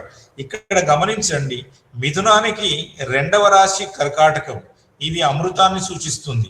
ఇంకో సందర్భంలో భస్మాసురుడు సంహారం సమయంలో కూడా విష్ణువు ఒక అందమైన స్త్రీ రూపం మోహిని రూపంలో ప్రత్యక్షమై భస్మాసురుడి అఘాయిత్యాలకు ముగింపు పలికాడు. విష్ణువు బ్రహ్మ శివులకు కూడా అంశాలను అందిస్తాడు. బుధుడు 7వ దృష్టి కలిగి ఉండగా ఆ 7వ రాశి గురువు యొక్క రాశి అవుతుంది. మిథునం కన్య, ఇవి బుధుని రాశులు. వీటికి 7వ రాశులు గురువు యొక్క రాశులు అవుతాయి. దేవి సూత్రం ప్రకారం అహం విష్ణు, అహం శివం, అహం బ్రహ్మ అంటే దీని సర్వంలోనూ ఉంది. స్త్రీ పురుష స్వరూపాలలో విశ్వంలో పురుష స్త్రీ తత్వం రెండూ కలిసి ఉంటాయి. అయితే ప్రపంచ జీవనంలో భౌతికంగా పురుషుడు స్త్రీ మధ్య తేడా ఉంటుంది. ప్రతి స్త్రీలో ఒక పురుషుడు ఉన్నాడు, ప్రతి పురుషునిలో ఒక స్త్రీ ఉంది అనే భావం నిజమే.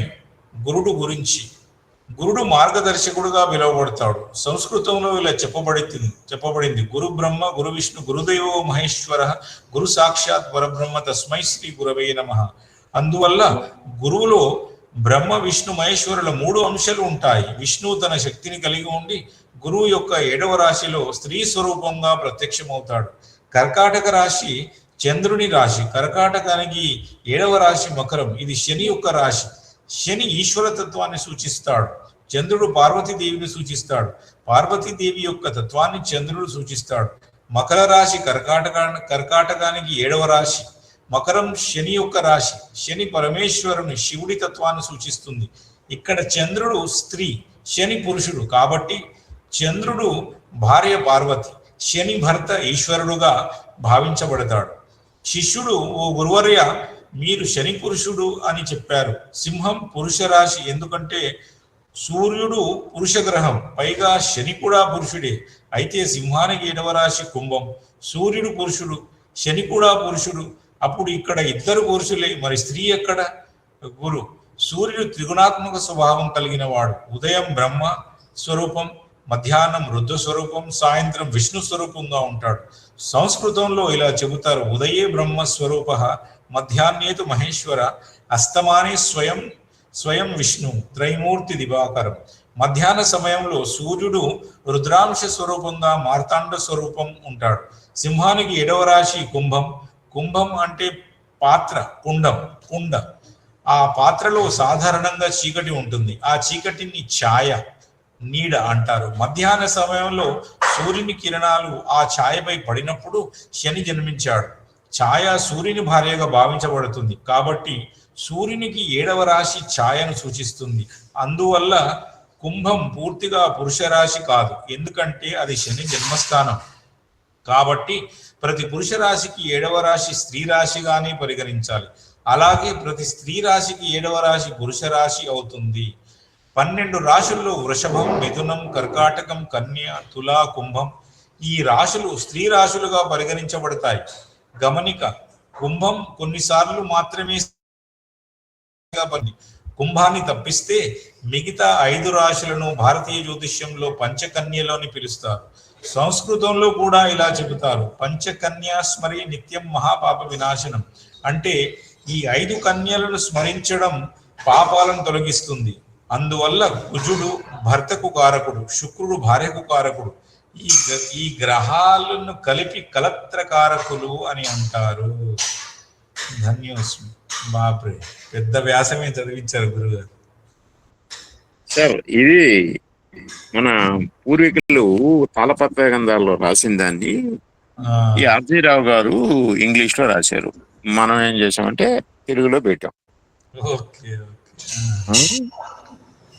అది దీని యొక్క అంటే మన ఋషుల జ్ఞానం అక్కడ వాళ్ళు గురు శిష్య పరంపరంగా పంచుకుంటూ పోతే డౌట్ అవుతాడు శిష్యుడు, గురువు దాని సమాధానం ఇస్తూ పోతాడు. దాంట్లో నుంచి మన జ్యోతిష శాస్త్రాన్ని అభివృద్ధి చేశారు అన్నమాట. అది ఇప్పుడు వివాహాన్ని గురించి మనం నెక్స్ట్ వాటిలో ఇవన్నీ అయిపోతే ఈ గ్రహాల యొక్క ఇదైపోతే వివాహాన్ని గురించి చూస్తాం. దాని తర్వాత భృగునంది నాడి యొక్క రకరకాల సూత్రాలు, రకరకాల విధానాలు చాలా ఉన్నాయి. అవన్నిటిని చేయాలంటే ఎంత టైం పడుతుందో తెలియదు, చూద్దాం. మనం ట్రై చేస్తే తప్పులేదు. అంతా సైంటిఫిక్ గా ఉంది, అందుకోసం అంతా సైన్సే. ఇక్కడ ఏమి మాయమరం ఏం లేదు, అంతా లెక్కలే, క్యాలిక్యులేషన్సే. కొన్ని జనరల్ గా చెప్పుకుంటున్నాము. ఆ జనరల్ గా ఉండే దాన్ని సైంటిఫిక్ అప్రోచ్ కి తీసుకుపోవటం ఏ విధంగా చూస్తాం అంతే, ఇంకేం లేదు ఇక్కడ. చదివేటప్పుడు కొంచెం ఆ స్టార్టింగ్ లో కొంచెం కష్టంగా ఉంటుంది. తర్వాత మనకి ఆ కారకత్వాలు అన్ని తెలిసిన తర్వాత అట్లా చూస్తానే అట్లా ఫ్లాష్ అయిపోతుంది. అంతే, ఫ్లాష్ అయిపోతుంది. ఈ స్టార్టింగ్ డెఫినెట్ గా కష్టంగానే ఉంటుంది, అంత ఈజీ అనిపించదు. ఇదేంద్ర అసలు నమ్మబుద్ధి కాదు. అవును, చాలా అసలు చదువుతుంటే వండర్ఫుల్ గా ఉంది. అసలు రాశి చక్రం అంతా ఒక్క వ్యాసంలో మొత్తం విశదీకరించారు. అదే ఏంటి దాని యొక్క పరమార్థం చెప్పుకుంటూ పోయారు. సరే, ఈ రోజుకి ఆపుతామా? ఇంకేదైనా భృగునంది నాడి ఆపుతామా? మిగిలిన మీరు ట్రై చేయండి. రేపు నేను మళ్ళీ అన్నిటిని ఎక్స్ప్లెయిన్ చేస్తా ఒక్కొక్కటి. సరే సరే గురుగారు. ఇప్పుడు 24 చాప్టర్లు ఉన్నాయి కదా, 24, 26 ఉన్నాయి సన్ గురించి. అది చూడండి. తర్వాత మూను, తర్వాత అన్ని మొత్తం గ్రహాలు అయిపోయిన తర్వాత మ్యారేజ్ గురించి ఒక 13 చాప్టర్ చేద్దాం. లేడీస్ మెయిన్ గా ఫిమేల్ చార్ట్స్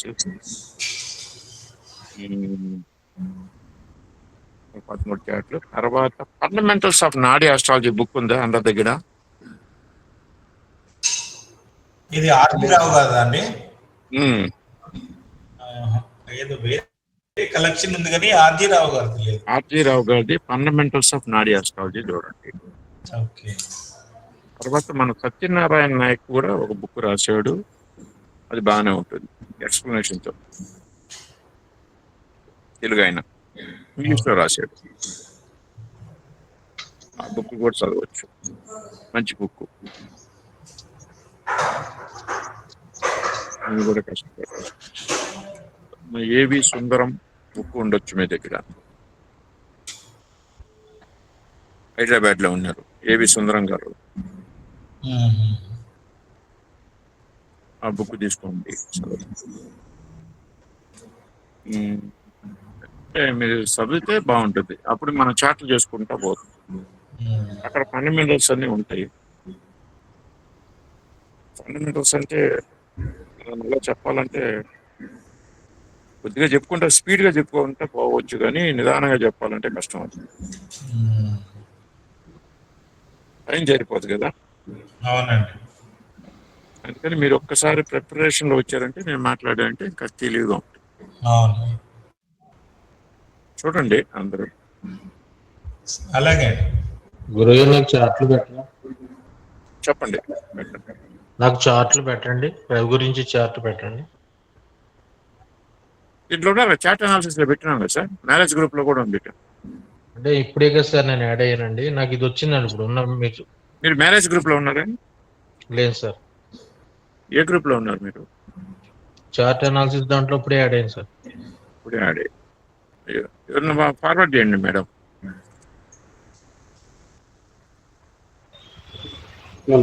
ఫార్వర్డ్ చేయండి.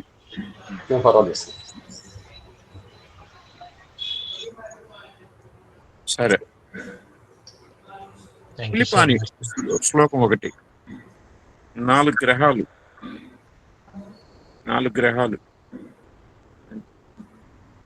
6, 8, 12 స్థానాల్లో పడితే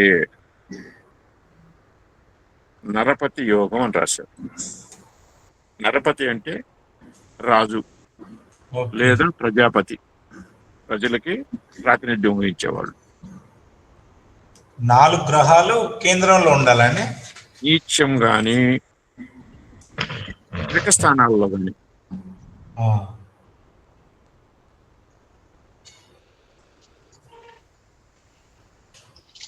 అంత మాత్రం సరిపోదు, మనం చూడాల్సింది ఇప్పుడు మీన లగ్నం అనుకోండి. మీన లగ్నమునకు 6వ అధిపతి, 7వ అధిపతి మరియు లగ్నాధిపతి కలిసి సింహంలో ఉన్నారు. కుజుడు వెళ్ళి తులలో ఉన్నాడు.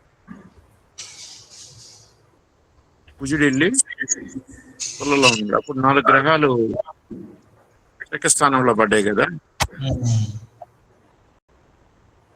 త్రిక స్థానాల్లో పడ్డాయి అంటే ఈ త్రిక స్థానాలలో పడ్డది జాతక అలంకారంలో కూడా ఈ నియమాన్ని చెప్పారు. మన్నన్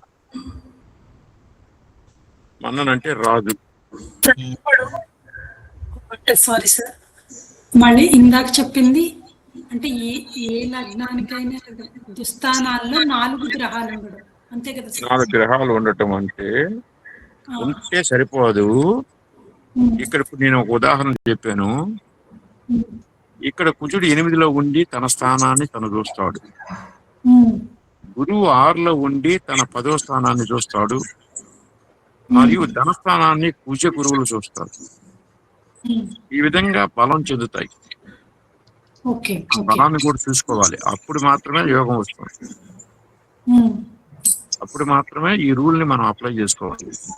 జస్ట్ లైక్ దట్ ఆ రూల్ అప్లై చేస్తే అది పని చేయలేదు అంటే పని చేస్తుంది, పని చేయదు. ఎప్పుడు పని చేస్తుంది, ఎప్పుడు పని చేయదు అనేది చూసుకోవాలి.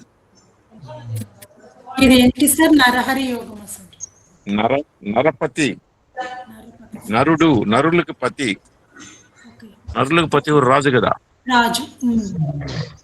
అది ప్రజాపతి, ప్రజలకు పతి.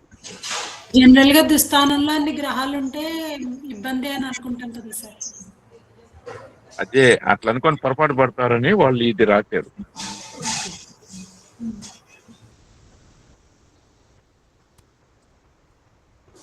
పులిపాని సూత్రము ఉంది, అది పెట్టున్నా చదవండి. క్యాట్ అనాలిసిస్ లో ఉంది. ఇది ఎంతమంది చూసారో తెలియదు. ఎంత మేడం గారు చూసుంటారా? ఏం మేడం తమ్మ ఇంప్రెషన్ పెట్టలా మేడం? అంతే గారు ఉన్నారా?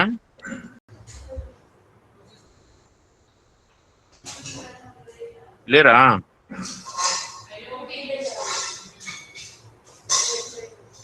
మేడం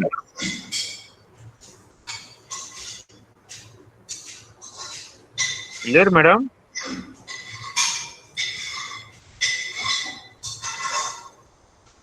లేరా?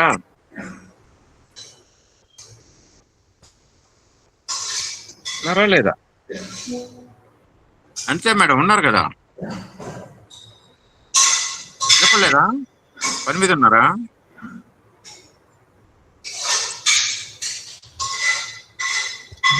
వినట్లేనట్టున్నదండి తను.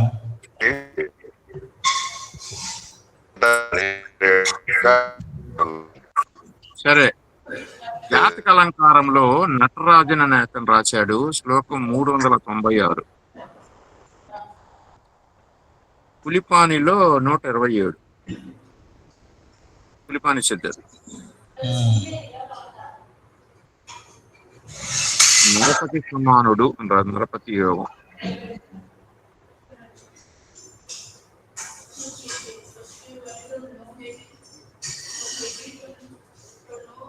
శ్రీనివాసరావు గారు నమస్కారం పెట్టారు. మారిశెట్టి కుమార్ గారు 90 ప్రశ్న ఇచ్చారు. అనిత మేడం మర్చిపోయారు ఈసారి. ఫస్ట్ ఆమె ఇస్తారు. మధు తోట గారు చదివారు అదే. సార్ 2 ముఖ్యమైన నాడీ సిద్ధాంత గ్రంథాలు శ్లోకాలు. అవును అవును అవును, అదే అదే అదే అదేనండి. Okay sir. 2 ముఖ్యమైన నాడీ సూత్రాలే. Yes sir. ఉమ్.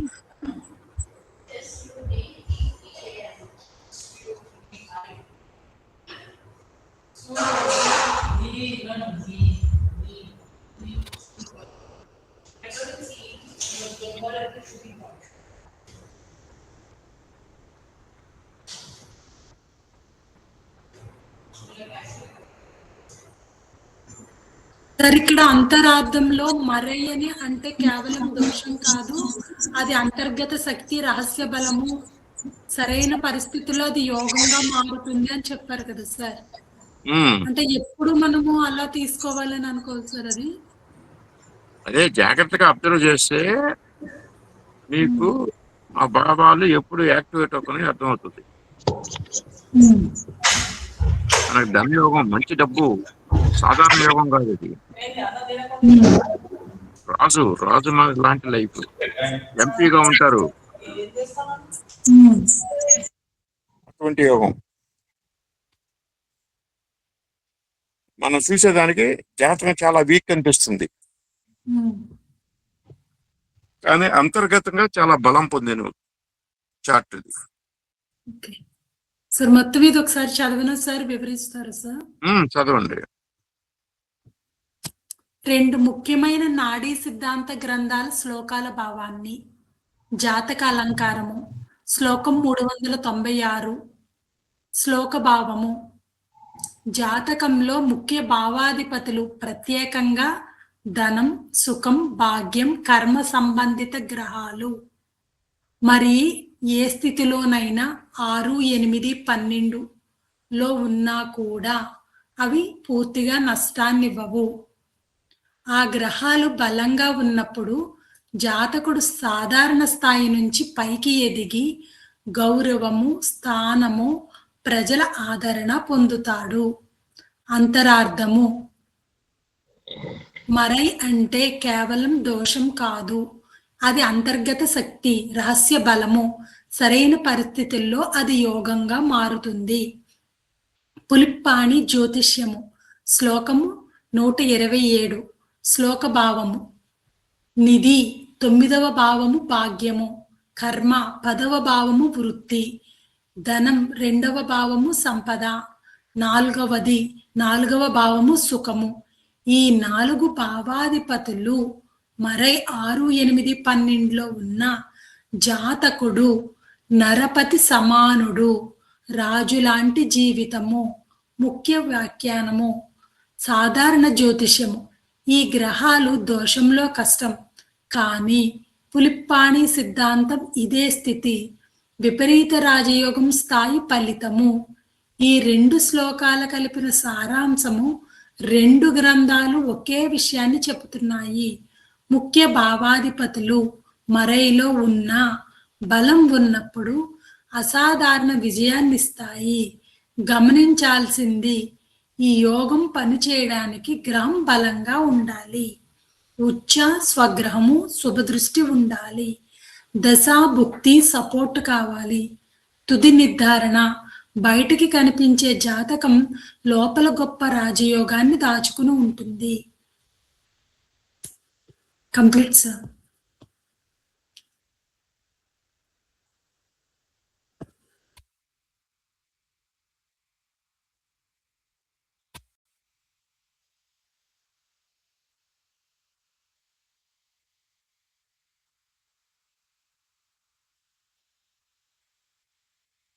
నరపతి యోగం చార్ట్ పెట్టారు సార్.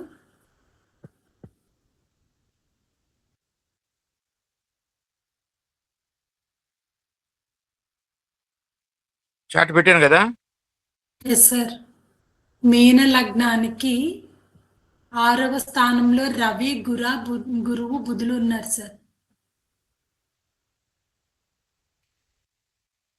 అంతే కదా సార్. ఇంక 8వ స్థానంలో కుజుడు ఉన్నారు. 12, 6, 8 స్థానాల్లో 6వ స్థానంలోనే గ్రహములు ఉన్నాయి.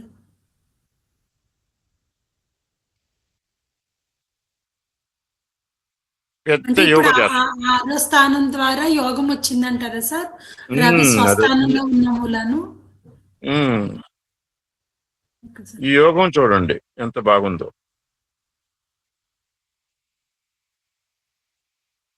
ఈ యోగానికి ఎవరైనా మీరు అర్థం చెప్పగలిగితే పరాశర విధానంలో చెప్పచ్చు. మీరంతా చదివారు కదా. అంతే మేడం, ఎక్కడున్నారు మీరు?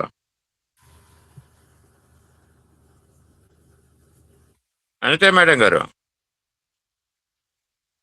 రమణమూర్తి గారు, sir good evening sir. Good evening. యోగం చెప్పగలరా దీంట్లో? ఈ చాట్ లో అదే సార్ 6వ స్థానంలో రవి స్వస్థానంలో ఉన్నాడు సార్, గురువుతో కలిసి ఉండడం వల్ల ఇది ఎగ్జిక్యూటివ్ యోగాని కూడా ఒకటి అంటే నాకు తెలిసి అని అంటారు సార్. అంతేకాకుండా అది ఇంకొక పేరు కూడా ఉంది సార్ దానికి, మర్చిపోయానండి. రవి గురుడు కాంబినేషన్ మంచి కాంబినేషన్ సార్ అది 6వ స్థానంలో. శివరాజయోగం. ఇంకోటి సార్, అది నాడీ ప్రకారంగా నేను చదువుకున్న దాంట్లో సార్, ఇప్పుడు నేను నేర్చుకుంటున్న దాంట్లో కాదు, అలా ఇంతకుముందు నేర్చుకున్న దాంట్లో దాన్ని జీవాత్మ సంయోగం కూడా అంటారు సార్ దాన్ని. శివరాజయోగం. Okay sir. ఓకే.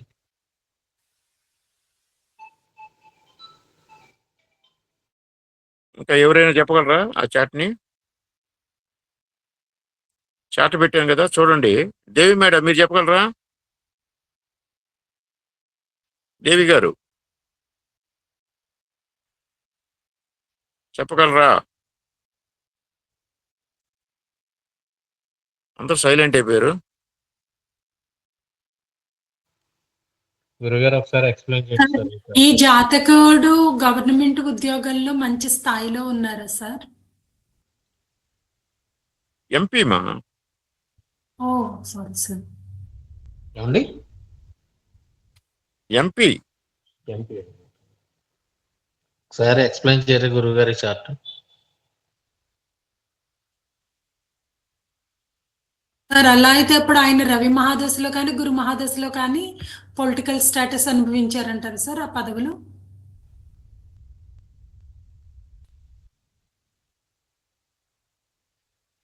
చతుర్థాధిపతి, దశమాధిపతి, షష్టాధిపతి కలిసి షష్ఠ స్థానంలో.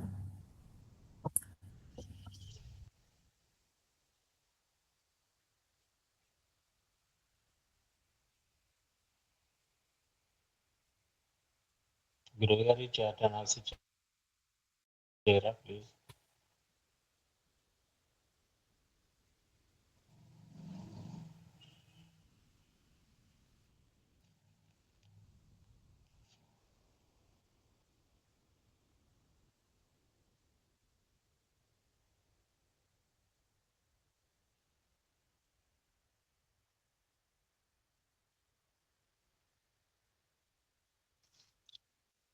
సార్ దీనిలోను దశమం నుంచి ధర్మకర్మాధిపతి యోగం పట్టింది సార్.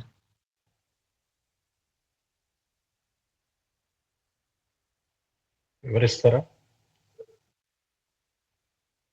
అదే సార్, కాళిదాసు యొక్క కాలామృతం చెప్పిన ప్రకారంగా లగ్నం మీన లగ్నం నుంచి దశమం వచ్చేసి ధనుస్సు అయింది. అక్కడి నుంచి 9వ అధిపతి రవి, 10వ అధిపతి బుధుడు కలిసి భాగ్యంలో పట్టారు సార్. ధర్మకర్మాధిపతి యోగం పట్టింది అక్కడ భాగ్యస్థానంలో. సార్ 9వ అధిపతి కుజుడు కదా సార్ మీన లగ్నానికి? మేడం అంటే గురు కుజులు కలవాలి కదా. ఓకే. దశమం నుంచి మేడం, దశమం నుంచి అంటే ధర్మకర్మాధిపతి యోగం లగ్నం నుంచి చూస్తాము, భాగ్యం నుంచి చూస్తాము, దశమం నుంచి కూడా చూడాల్సి. అంటే ఇది స్టెప్ వైజ్ ఉంటుంది అన్నమాట. First priority, second priority, third priority చెప్పి ఉంటుంది. రాసుకుంటా చెప్తారా? ఒక్కసారి రాసుకుంటారు చెప్పండి. రాసుకుంటా అదే సార్, లగ్నం నుంచి దశమం ఏదైతే ఉందో ఆ దశమము నుంచి హలో, రాసుకోండి. ధర్మ కర్మ దశమ స్థానం నుంచి ధర్మ కర్మాధిపతి యోగంతో దశమాధిపతి కలవటం దశమానికి పెద్ద రాజయోగం. అదే లగ్నం తర్వాత ఇంకో స్థానం చెప్పారు ఏంటండి? 2వ స్థానమా? అవునండి, లగ్నానికి దశమానికి మధ్యలో ఇంకోటి కూడా చెప్పారు. అదండి, ముందు భాగ్యం, దశమాన్ని భాగ్యం రాసుకోండి. రాసుకోండి, ఒక్కొక్క పాయింట్ రాసుకున్నాండి. దశమ స్థానమును నుంచి ధర్మ కర్మాధిపతి యోగం చెంది దశమాధిపతి వాళ్ళతో కలవటం అది పెద్ద రాజయోగం. ఇట్లా రాసుకోవచ్చు. వాళ్ళు శ్లోకం రూపేణ ఇట్లా చెప్పారు. ఏం చెప్పారు? త్రికస్థానాలలో 2, 4, 7 వాళ్ళు ఏం చెప్పారంటే 6, 7 లగ్నాధిపతి కలిసి త్రికస్థానాల్లో ఉంటే అది రాజయోగం అని చెప్పారు. 6, 7 మరియు లగ్నాధిపతి కలిసి త్రికస్థానాల్లో ఉంటే అది రాజయోగం అని చెప్పారు. అది సిద్ధులు చెప్పింది.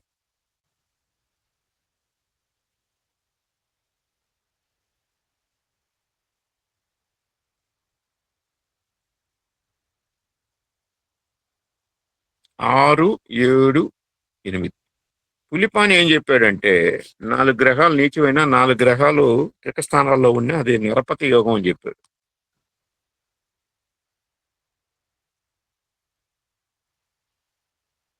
ఇప్పుడు అర్థమైందా? చాట్ సింపుల్ గా అయిపోయిందా?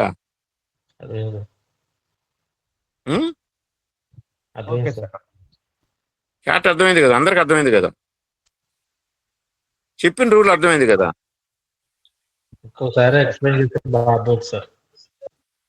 దశమ స్థానానికి ధర్మ కర్మాధిపతి యోగం ఏర్పడటం, దానికి దశమాధిపతి కలవటం అనేది పెద్ద యోగం.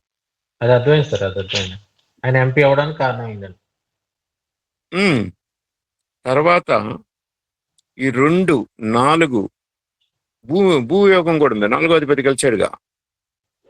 7 పబ్లిక్ తో ఎక్కువ రిలేషన్షిప్స్. 10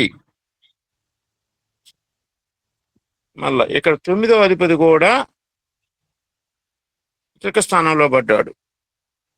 2, 9వ అధిపతి త్రికస్థానంలో పడి ఆయన ఏం చేస్తున్నాడు? ధనస్థానాన్ని చూస్తున్నాడు. రాహు నక్షత్రంలో ఉన్నాడు. రాహు బుధ నక్షత్రంలో ఉన్నాడు. ఈ బుధుడు 10వ ఇంటికి ధర్మ కర్మాధిపతి యోగంలో యోగాన్ని ఇస్తున్నాడు. అందువల్ల అందరూ యోగాన్ని ఇచ్చే స్థితికి చేరుకున్నారు.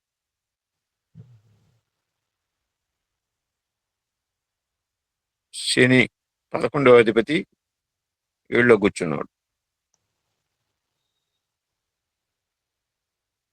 7వ అధిపతి 11లో కూర్చున్నా, 11వ అధిపతి 7లో కూర్చున్నా వివాహం తర్వాత గొప్ప స్థాయికి వెళ్తారు.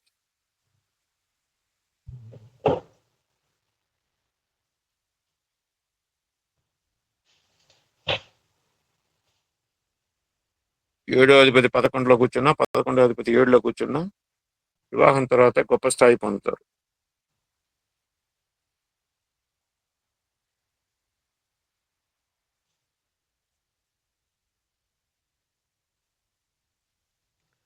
సార్ ఒకసారి నగ్గుతారు, ఇంకోసారి ఓడిపోతారు. అవి దీని వల్ల అవుతాయి సార్ అలాగా?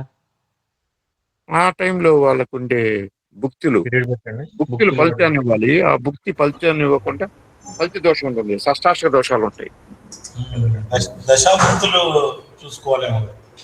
షష్టాష్టక దోషం ఉంటుంది ఆ భుక్తికి, దశానాథుడికి.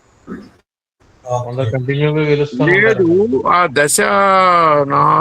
దశానాథుడికి భుక్తికి షష్టాష్టక దోషాలు ఉంటాయి. Sir ready sir. ఇందు లగ్నానికి సంబంధించిన పుస్తకాలు ఏమైనా ఉంటే కొంచెం పంపిస్తారన్న. పుస్తకాలు నా దగ్గర ఏం లేవే. ఇందు లగ్నం ఏం లేదు. అది ఒక ధనలగ్నం. అదొక ధనలగ్నం. మీ దగ్గర ఎవరి దగ్గరైనా ఇందు లగ్నానికి సంబంధించి పుస్తకాలు ఉంటే కొంచెం గ్రూప్ లో పెట్టండి సార్. గ్రూప్ నెంబర్ మేడం కాలామృతం చూసారా? గాయత్రి మేడం గుడ్ ఈవినింగ్ అండి, నేను రమణమూర్తిని. చెప్పండి సార్. కాలామృతం, ఉత్తర కాలామృతం అండి చెప్పేసి. కాలామృతంలో చూసారు ఉత్తర కాలామృతం ఇందు లగ్నం గురించి ఉందండి.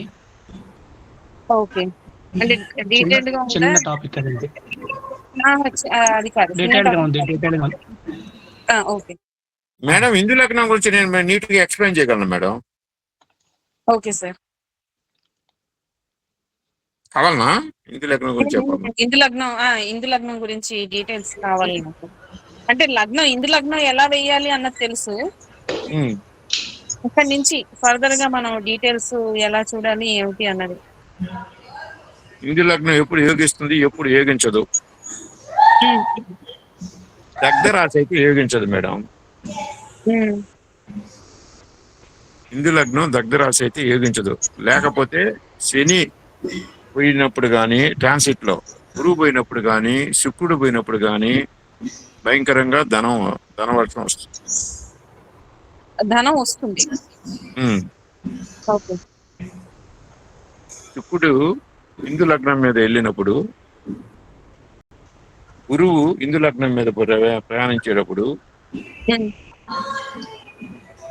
శని కూడా హిందూ లగ్నం మీద ప్రయాణించేటప్పుడు, లేక హిందూ లగ్నం మీద దృష్టి పెట్టేటప్పుడు కూడా ధనం వస్తుంది. ఓకే, శుక్రుడు, జూపిటర్, శని. ఓకే. అయితే ఆ లగ్నము దగ్ధ రాశుల్లో పడకూడదు. ఓకే. పాతక స్థానాల్లో ఉండకూడదు. ఇటువంటి కొన్ని దగ్ధ రాశులు బాధక స్థానం, లగ్నం నుంచి బాధక స్థానం. ఓకే.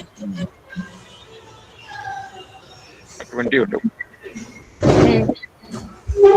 ఇవన్నీ లేనప్పుడు అదే కోటీశ్వరుడు యోగానికి అపారమైన ధన సంపద వస్తుంది.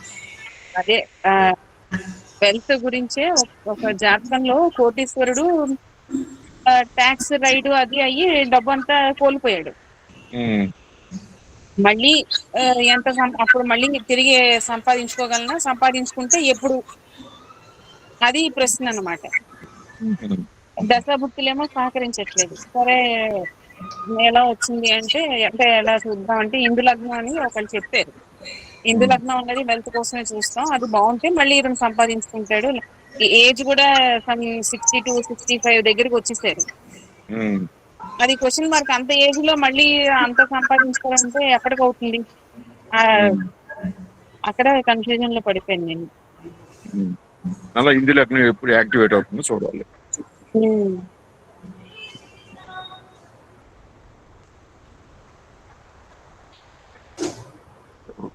రోజు దాని మీద క్లాస్ చెప్పుకుందాం. సరే సార్.